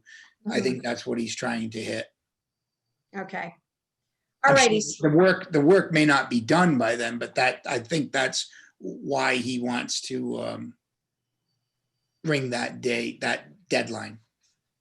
Okay. So would somebody like to make a motion to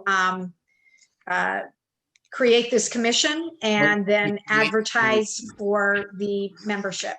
So moved. I'll second that. Any further discussion? Okay, so we have a motion to create this commission, the American Indian Ad Hoc Study Committee, and with flexibility to the makeup and to the timeline and to the representation should there be additional interest by members of other tribes. All in favor? Aye. Aye. And that would include advertising for this in the Positions, local paper and on the town website. Yes. All righty. Motion passes. Excellent. NB2, Board of Canvassers. A, discussion and action regarding Board of Canvassers appointment process. Okay, so as we have a vacancy on the Board of Canvassers, there is a process by which that vacancy is filled. Would Solicitor DeSisto like to talk about that process?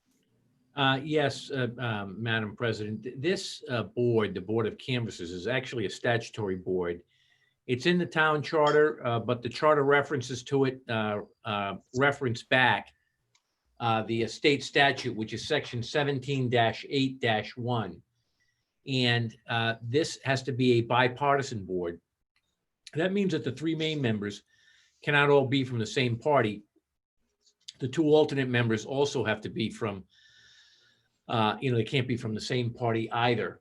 But the process for this is that the town clerk will send a note, hopefully after you take the vote on this, to request from the chairs of the respective town committees a list of 5 electors to serve on the board. Once that's forwarded to the town council, the council president makes a nomination from those lists. Once that nomination is made, then the town council votes on it. If that person is not appointed, doesn't get the required votes, then the council president drops down on the list and goes from there. That's the process as set forth in the statute. So it needs to happen on this instance is a motion to authorize the town clerk to send a letter to the respective town chairs requesting a list of 5 qualified electors from their parties to serve on the Board of Canvassers. You may want to put a time limit on that for the response because you're in election season. so that you can have a meeting perhaps prior to the October meeting to make that appointment. Okay, that was what I was going to say. In conversation with the town clerk, we did mention the fact that it would be in everybody's best interest to make this happen prior to the regularly scheduled meeting. Councilman Hanley? My question's for Anthony. Anthony, how does it address an independent getting on the Board of Canvassers? You know, there is no technically chairman of the independent party to send a letter out to. Well, the chairs of the respective committees are not, I mean, they typically what they do is they'll put members in from their own parties. But there's nothing preventing an independent or an unaffiliated voter from being on the Board of Canvassers, so long as one of the party members is not on. I should note that a member of the Cool Moose Party for years was a member of the Barrington Board of Canvassers. They had a Democrat, a Republican, and a Cool Moose. Okay. And it worked quite well. Councilman Kalenda, did you have a question? No, I did not. Not at this time. Okay, so the motion to direct the clerk to reach out to the respective party local committee chairs, should that also include setting a date for a special meeting? Or can we get that all done at once? Mr. DeSisto? Yes, the clerk, if that's the will of the council, the clerk can send a letter saying, please forward the list. And by the way, this is something that's happened in the past. They know what to do. Everybody does. But if you could put a time limit on it because it's election time, I think that's appropriate. All righty, I'm just looking at my calendar to, the next regularly scheduled council meeting is the 13th of October. And as, with today being the 8th and things being as they are, would the 9th or the 29th or the 6th, the 29th of September, or the 6th of October for scheduling a special meeting? If we all want to look at our calendars. What will 1 week, what'll 2 weeks by them being there? What are they doing in October that they would do earlier? This was more the clerk expressing the desire to have the confidence that the members are in place and that the trainings, the members of the Board of Canvassers have to go through trainings prior to an election. So there's a lot of benchmarks that have to be met prior to, especially a presidential election. So I think it's a level of comfort achieved knowing that that board is full. Councilman Hanley first. I'm pretty much available any weekday after 5 o'clock. That's normally when I get home. So anytime, any weekday is normally good for me. All right. So if we can set that once the letter has gone out. Councilman Hecker, did you have a question? I think we should do it sooner than later because getting somebody in place would help the clerk coordinate training with them, and they're going to need to come up to speed. So, I'd prefer to schedule this meeting sooner than later. You mentioned the 29th as an option. I'm certainly open to that, and this could be a Zoom meeting. It could be pretty quick, so that would be my preference. All right, so who would make that motion to direct the clerk to reach out and start? I'll make a motion. We direct the clerk to reach out to the two party chairs, ask them for their list of potential candidates for Board of Canvassers, and we tentatively sketch the date for September 29th. Does that sound good to everybody else, that date? Yes. So for September 29th, time to be determined by the town clerk. Does that work? Yes. Second that. All in favor? Aye. Aye. Any opposed? Aye. Ayes have it. Okay. And B on NB2 under Board of Canvassers is discussion and action requesting that the town clerk seek an advisory opinion from the Rhode Island Ethics Commission regarding recusal requirements for board members who are direct relatives of candidates.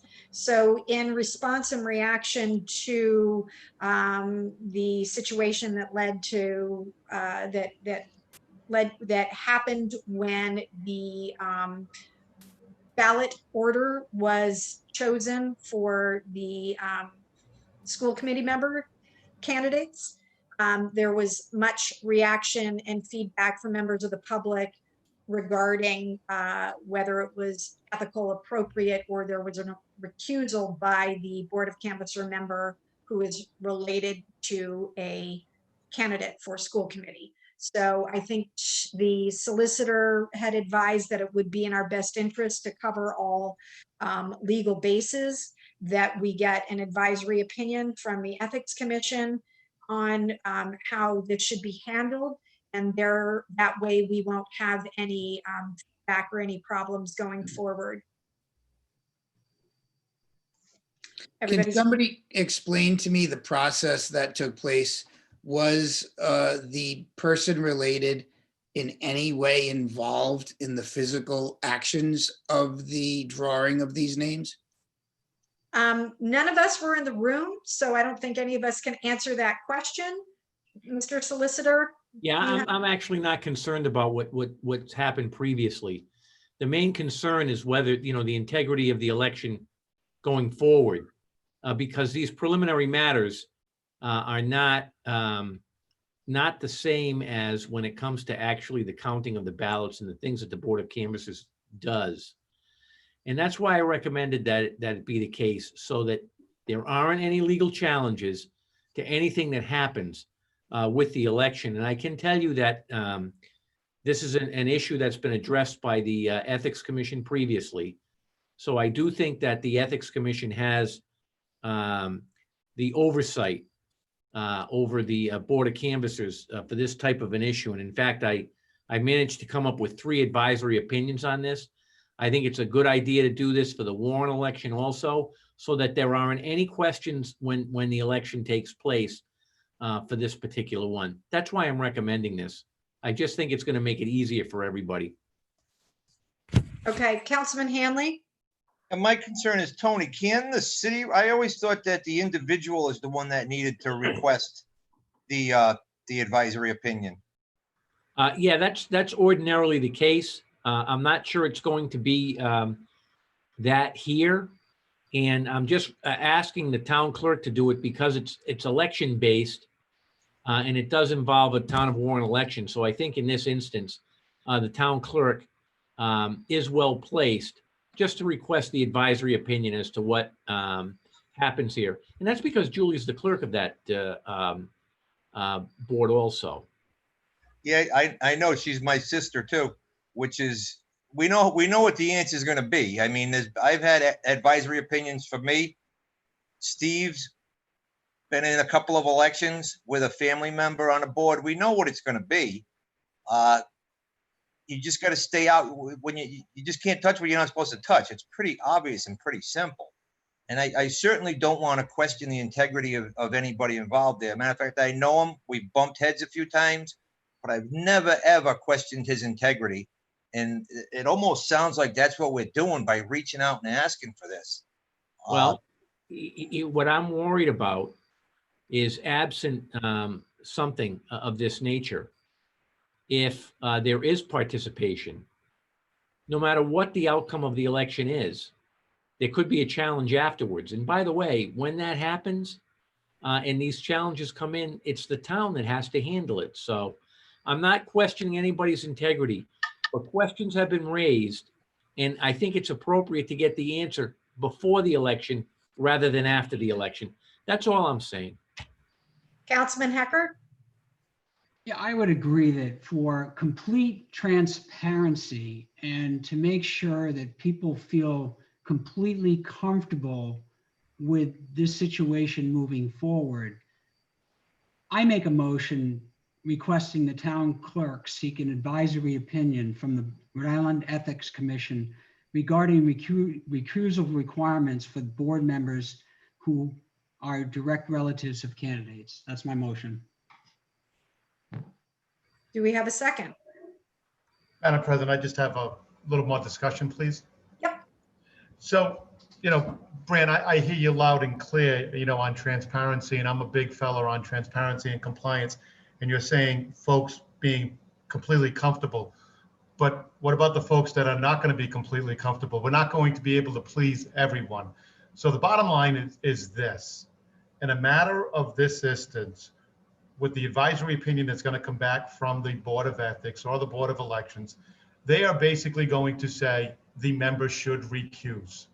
That's going to be their advisory opinion because they're going to err on the side of caution.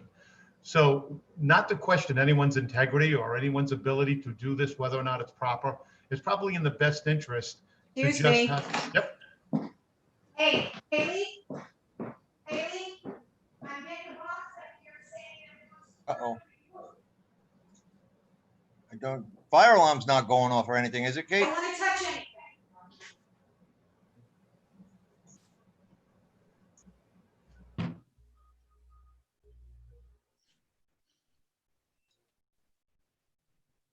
Sooner or later, we'll be back in chambers. Hopefully next month. I hear the camera was delivered. Was it installed?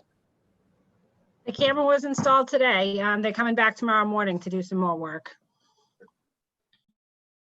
Hallelujah. Sorry, this computer was about to reboot. All right, so we've heard discussion.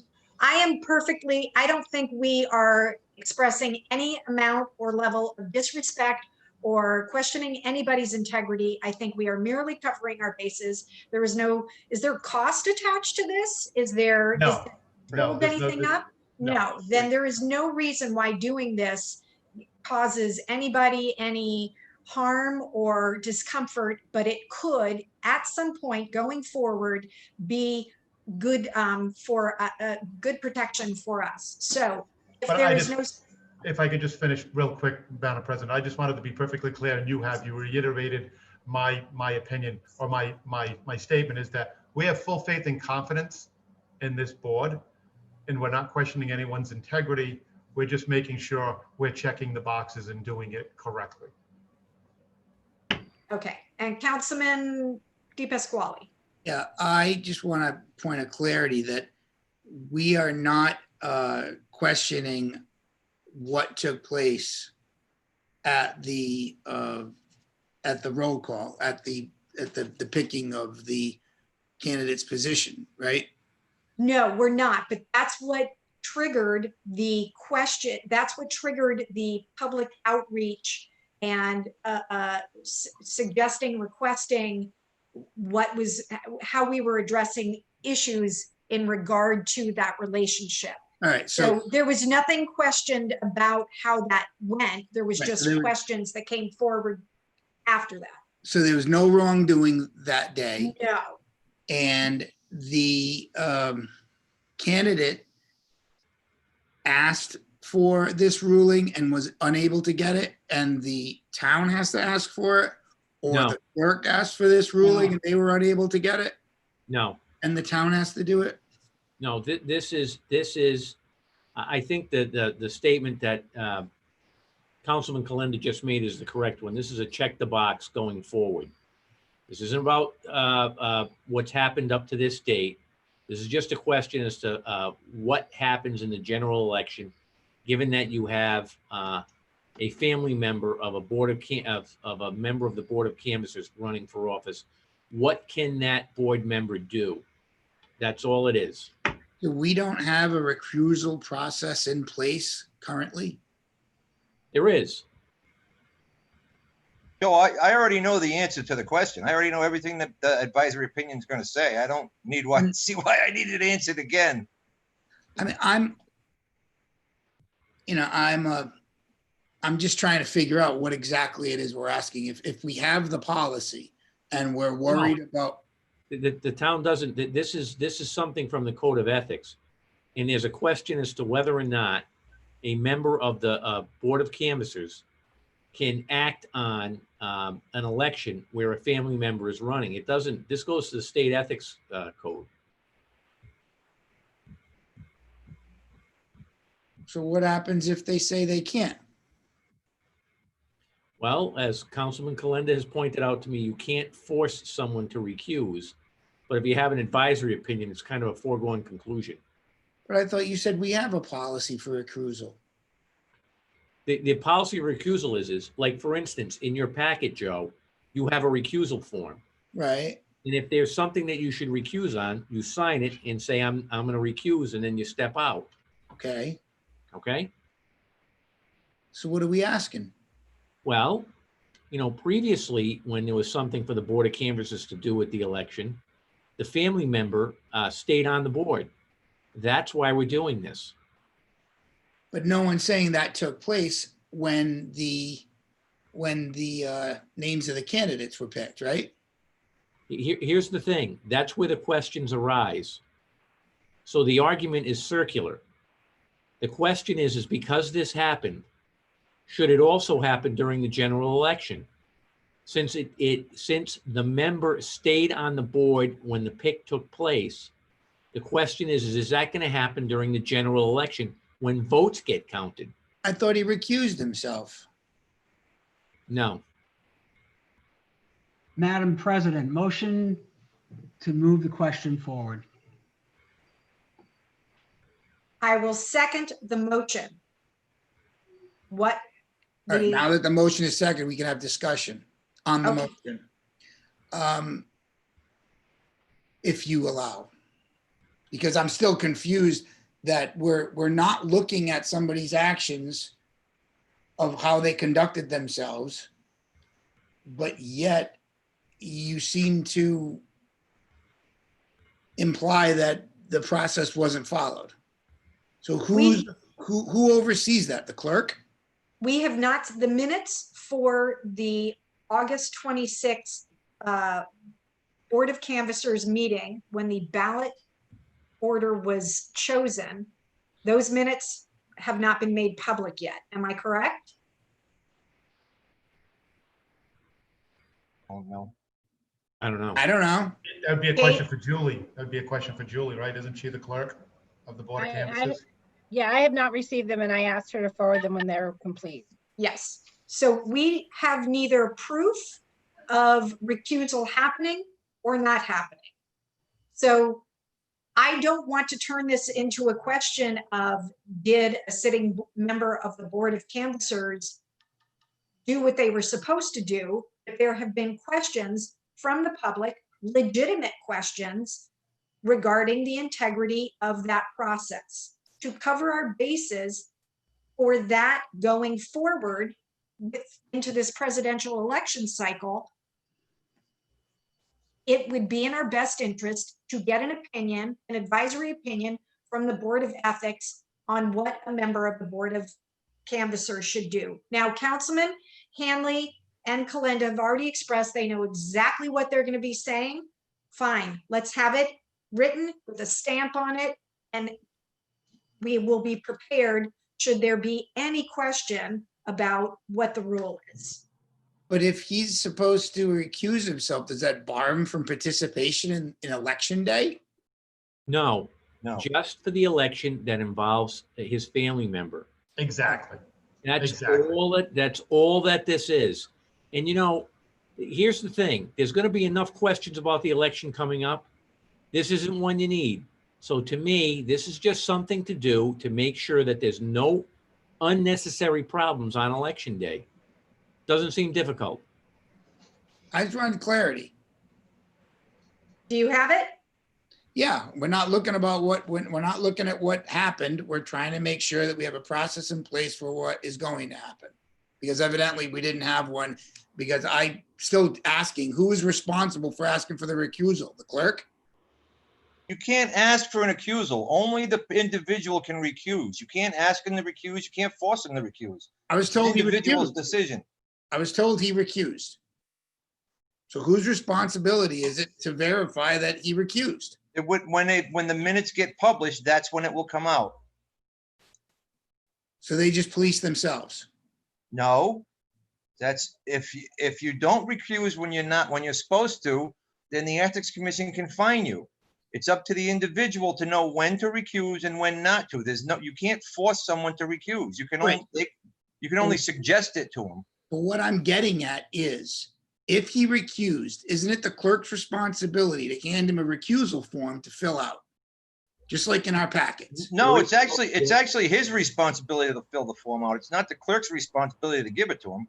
It's his responsibility to ask for one, but we don't know that, Joe. Anthony, who knows the answers to these questions? If there was a recusal form filled out, I haven't seen it and it hasn't been disclosed to me. And you know who supervises these things? The Ethics Commission. If someone's supposed to recuse and they don't, and then there's a complaint filed, then they go to the Ethics Commission. It's not a town supervision thing. It's an Ethics Commission thing. The problem here is you're dealing with an election. What does that do to the election? That's why I'm recommending this step. That's how serious this is. Okay, we have a motion, we have a second, and the motion was to move this forward to a vote. So I would like a vote. So Councilman Kalenda, your vote. Aye. Councilman Hanley. Nay, I don't need an answer to a question I already know. Okay, Councilman De Pasquale. Aye. Councilman Heckert. Aye. And I vote aye. So the motion passes 4-1. We have directed the clerk to ask for an advisory commission from, or an advisory opinion from the Ethics Commission regarding recusals and family-related members of the Board of Canvassers.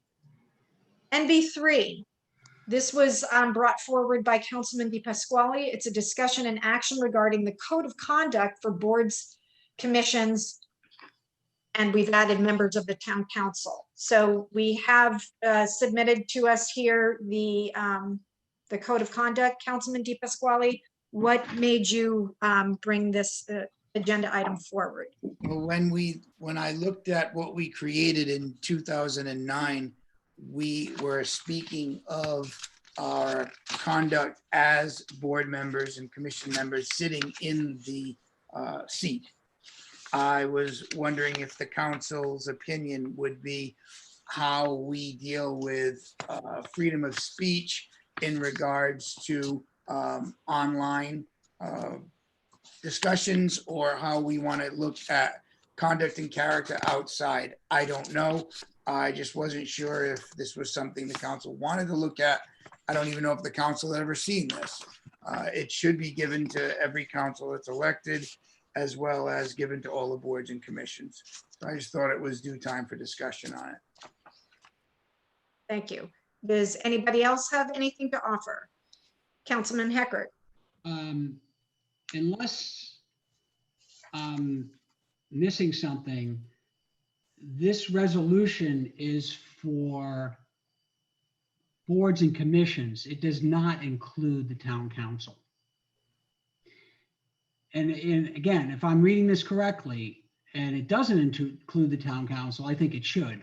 I think we should be held to the same standards as boards and commissions, and actually held to a higher standard. We should be setting an example for all the boards and commissions about conduct and how we treat each other and with respect or not. I mean, I think it's critical. And so again, that's my question. It doesn't read to me to include the town council, and why shouldn't it?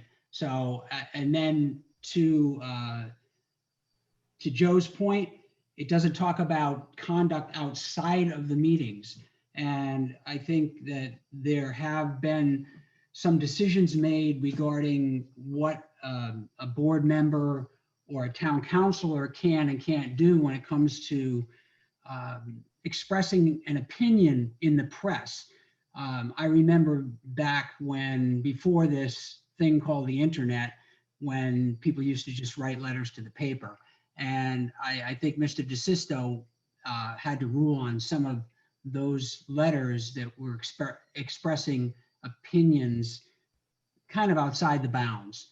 So it's a couple of questions there, whether or not we should be held to this standard, and how do we handle conduct outside of the meetings when it comes to, well, especially social media now, which is so ubiquitous.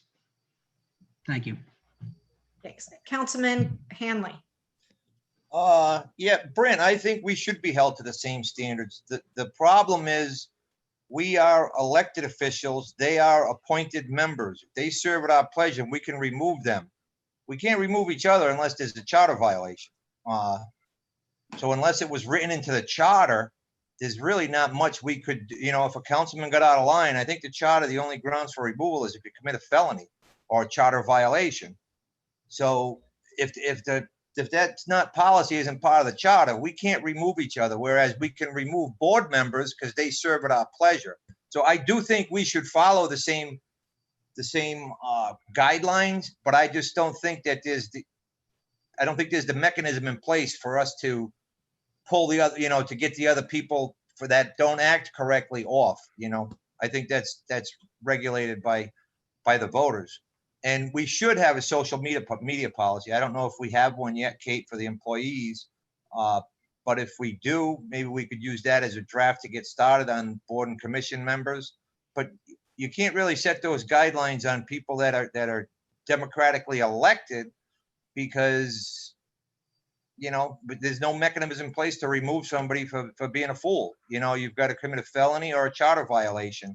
It's different than being appointed. May I respond?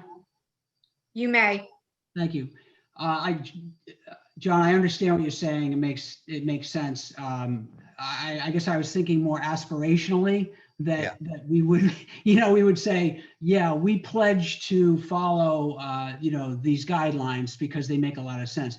Now, there is some provision within the charter itself, which talks about conduct for council members and how we may decide amongst us to sanction another member. So if we want to go in that direction and include some of this language, which is broader and it covers a little more than that section which I read in the charter, I'd be fine with that too. Yeah, but to make it would have to go in the charter for it to work towards us, I think. Okay, got it. Councilman Kalinda, did you have anything to add? Seems like we've pretty much covered all of this. I've had some discussion with our manager on the social media policy. Again, I reiterate, and I always talk about compliance and making sure we're doing what we need to do. Just always remember that there has to be some type of a due process for whatever code of conduct we're going to come up with. We need to make sure we implement it, we train the members on it, and we have a due process so that if they do violate it, that we have the process and it's laid out and you know what it is step by step. Okay. Well, I'm not sure if there was the intention or what the discussion and action intention was. I think we've established that this computer is about to start doing something again. I hope I'm going to hit this button and it's not going to boot me out of here. Sorry, people. This was my intention, Carrie. So we have met it. I didn't know if the council was even aware that this policy was in place. I hit that already. And All right. I wanted their input and feedback to start the conversation and move this forward in whichever way the council feels best suits. All righty. So there is on the town website under the council tab, there is the council's rules of order, which are kind of which align to some extent with this code of conduct. And I think the Ethics Commission also has opinions on conduct and whatnot. I think, yes, indeed, we should direct the manager, solicitor to continue or to develop a social media policy that would apply to all boards and commissions and to the council. And I think that as Councilman Heckert and others have said, this code of conduct that is now and has been for as long as I have been in this leadership position, handed out to all incoming members of boards and commissions. So they have been getting this all along. And I understand that Manager Michaud sent it out again to them just as a refresher and a reminder recently. And I think probably we all, both as electeds and as appointeds and as employees, could probably look back on our own personal decisions. And I think we'd all like the opportunity to change history in certain instances, but we cannot. But what we can do is look forward from this moment and really make the greatest effort to hold ourselves to the highest standards, because I think that we all know that there have been moments in the past that have not been proud for any or all of us, but moving forward, I think we should take this time to commit to being better and doing better and setting an example while in chambers, in how we treat each other, and when we're in public, because once you're elected, you're always representing the town of Warren. And so when you are walking down the street or in public in any way, people look to you as an example and as a leader. So just remember that all.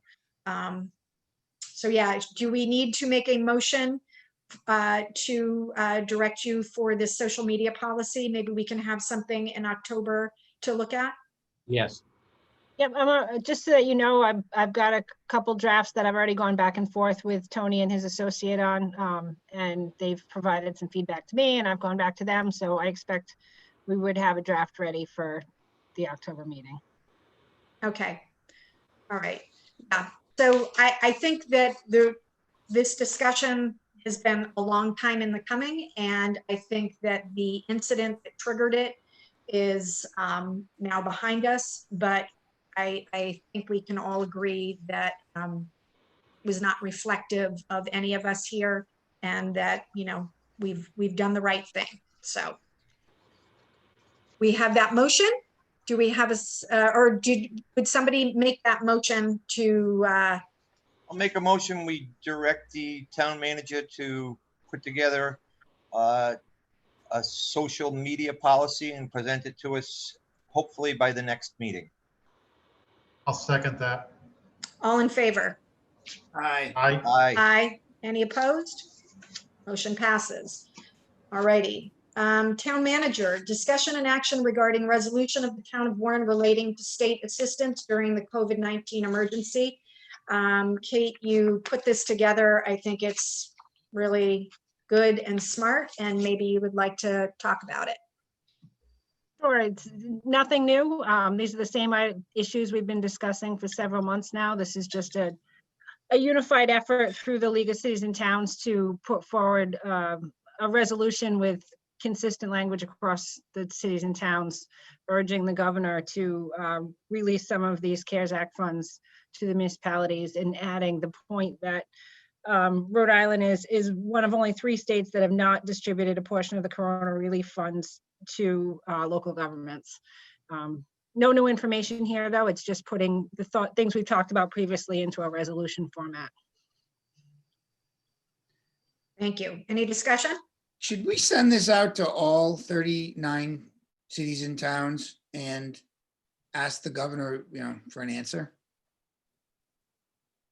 I think that's the intention through the league. So, the intention is the league will collect these and submit them collectively from as many cities and towns as they can. And obviously it's the more cities and towns sign on, the better. So if you want to send it directly to the cities and towns, we could also do that, just so that everybody knows. Are all the towns members of the league? Yes, now they Okay, are.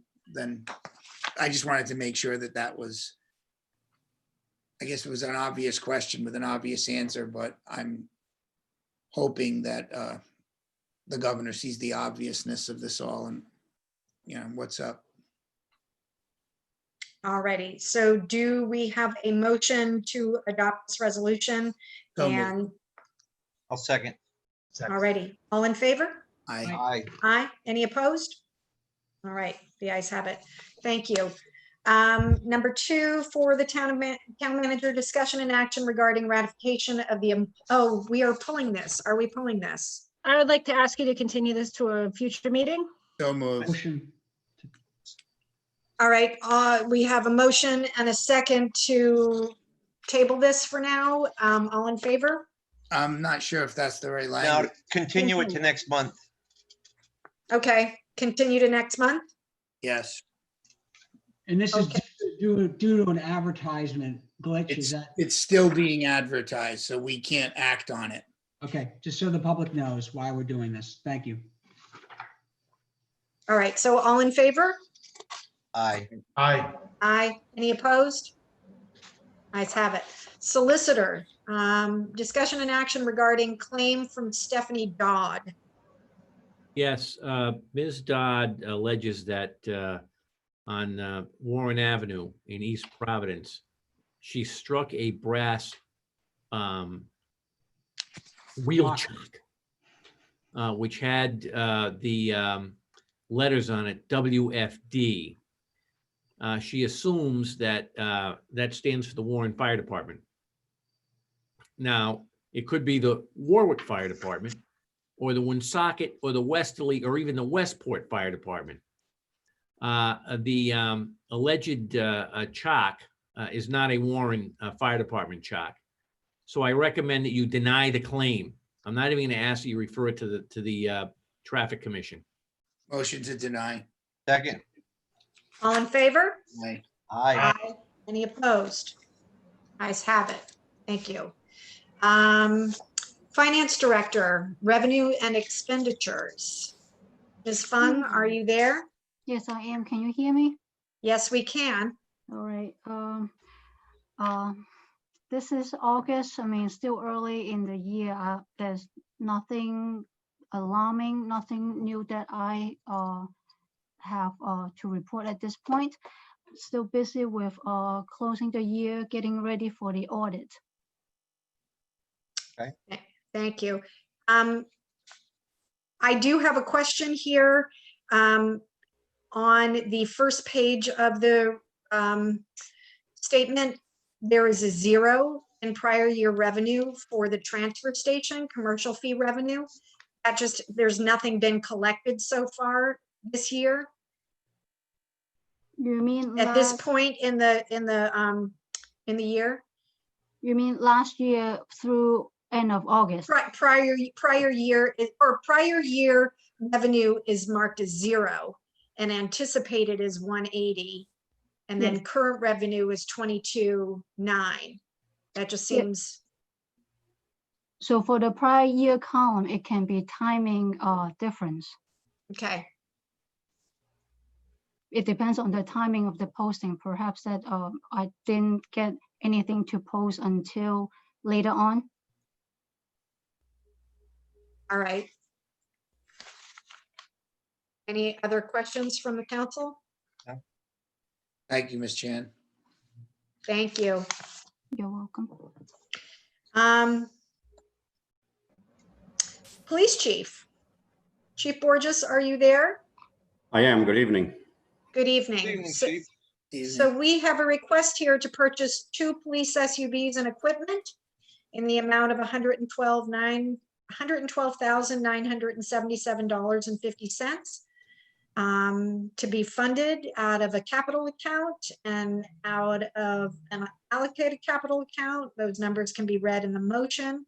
And this purchase is under master price agreement. Tell us why we are doing this now, please. I have 2 cruisers that are well past the warranty. One has over 75,000 miles on it, and the other one has almost 87,000. And once the warranty runs out, it becomes expensive for us to fix them.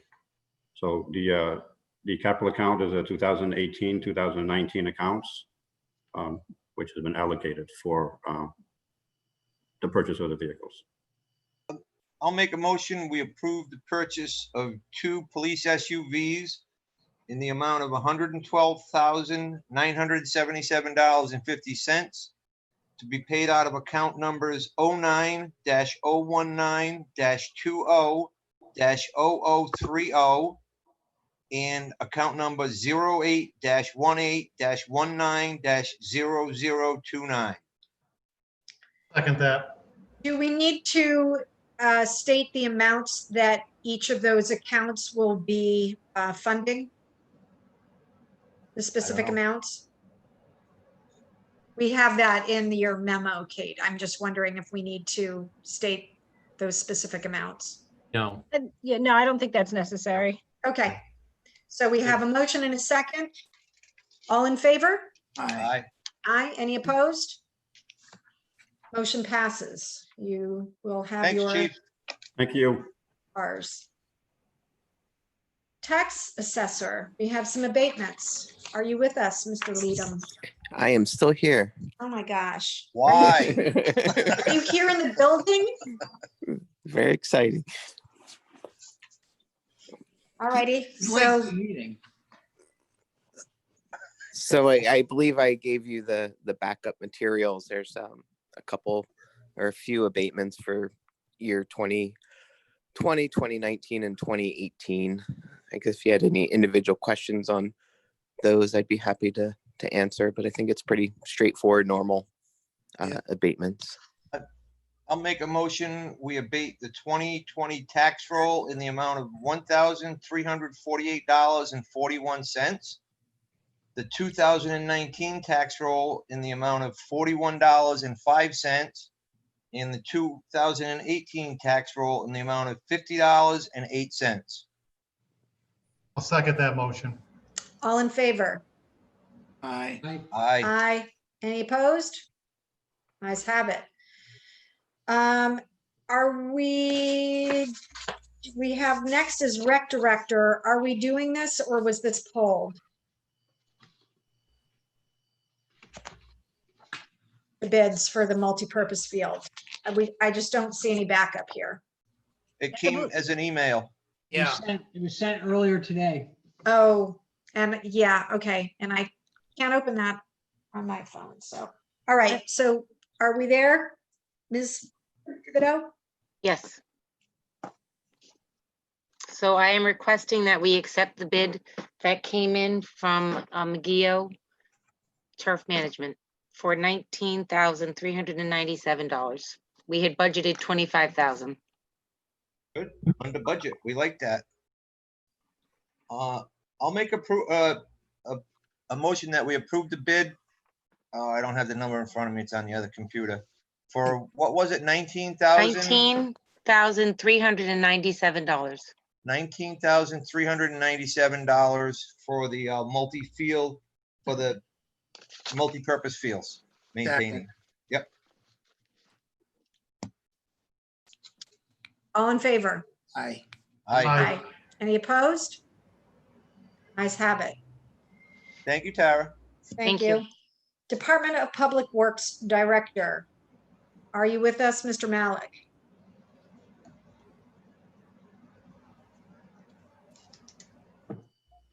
Was. Okay, I'm just going to read this first I see him agenda. over here. Looks like he's muted. Are you muted, Jan? There he goes. Good evening. Good evening. I hope we haven't kept you up. So agenda item 1 is request extension of existing contract for road paving. PJ Keating, no change in terms or conditions for December 31st of 2020. Yes, that was, you set forth last year, signed the approval with Keaton, and we're just looking to extend it another year. So moved. I'll second. All in favor? Aye. Aye. Aye. Any opposed? You have your contract extended. Number 2, discussion, action, and approval of purchase of a Ford 450 for $79,655. This purchase is under the master price agreement. It's a big truck. Very big. Yeah. Well, last year, you know, you people were nice enough to give us 2 trucks, and this year we're adding 1 more truck, and you approved it in your budget back in, I'd say, April. I'll And make we're a just looking motion. to get your approval. I'll make a motion. We approve the purchase of a Ford 450 for the amount of $79,655. Second. Second. All in favor? Aye. Aye. Any opposed? You got your truck. And finally, discussion, action, and approval to purchase a 2021 Champion Challenger Ford E450 16-2 WC passenger bus for $73,925. The motion can include those numbers. This is partially funded by USDA Rural Development Grant. And this purchase is also under the master price agreement. So this is the senior bus. The new senior bus? Yes, it is. We made a few changes that we learned from our previous bus. It's going to be a gas-powered bus instead of diesel. And also, too, we had problems with the AC unit in the old one. That was built on the outside of the bus. And it seemed like, from the road conditions, all the dust would go in there. Now the AC is going to be on top of the roof. So there's two changes we made. We hope they'll be improved because, as you all know, you allocated some money over the years to fix this bus, the old bus. I'll make a motion. We approve the purchase of the 2021 Champion Challenger FE450 16-passenger bus for $73,925 to be paid out of account number 01-020-21-0024. Second. I'm just curious, how much are we receiving from the grant? $50,000. How much? 50,000. Oh, so it's gonna cost us 23,000? Good deal. Is that correct, or is this a $140,000 van? That's 50. We were getting 50,000 from USDA, and then we're on the hook for the 23. So are we? I think you allocated 5,000 back in April again during the budget process. So because the town planner Bob knew he was going to get 50,000 for the I bus. think we're kicking the other 23, Joe. Right, but we just approved 73. Right, because we got to approve the purchase, even though it's getting it from a grant. We got to approve spending it. I'm just making sure that we're spending 23 instead of 73. You are. Thank you. We are. And when the grant funds are received, then that will. That's all. I was curious, I didn't know. We could have bought one for 130 grand. That'd be a hell of a bus. I'm surprised we got it for 70. That'd be like a 20-passenger bus. All right, so we have a motion and we have a second. All in favor? Aye. Aye. Any opposed? No Thank you. opposed. Okay, Adjourn. Second. all in favor? Aye, aye, aye. Any opposed? I should think not. All right. Thank you, everybody. Apologies for the technical difficulties. I could be a polarizing figure in all of this, and it was my fault, or it's just how it happened. So next month, see us upstairs in council chambers, Live in person. live in person. I don't know how to stop this meeting. Is that for me? Oh, I'm gonna hit Good leave. night. Just hit leave. Bye. Yeah, hit leave. Bye. Good night. Bye.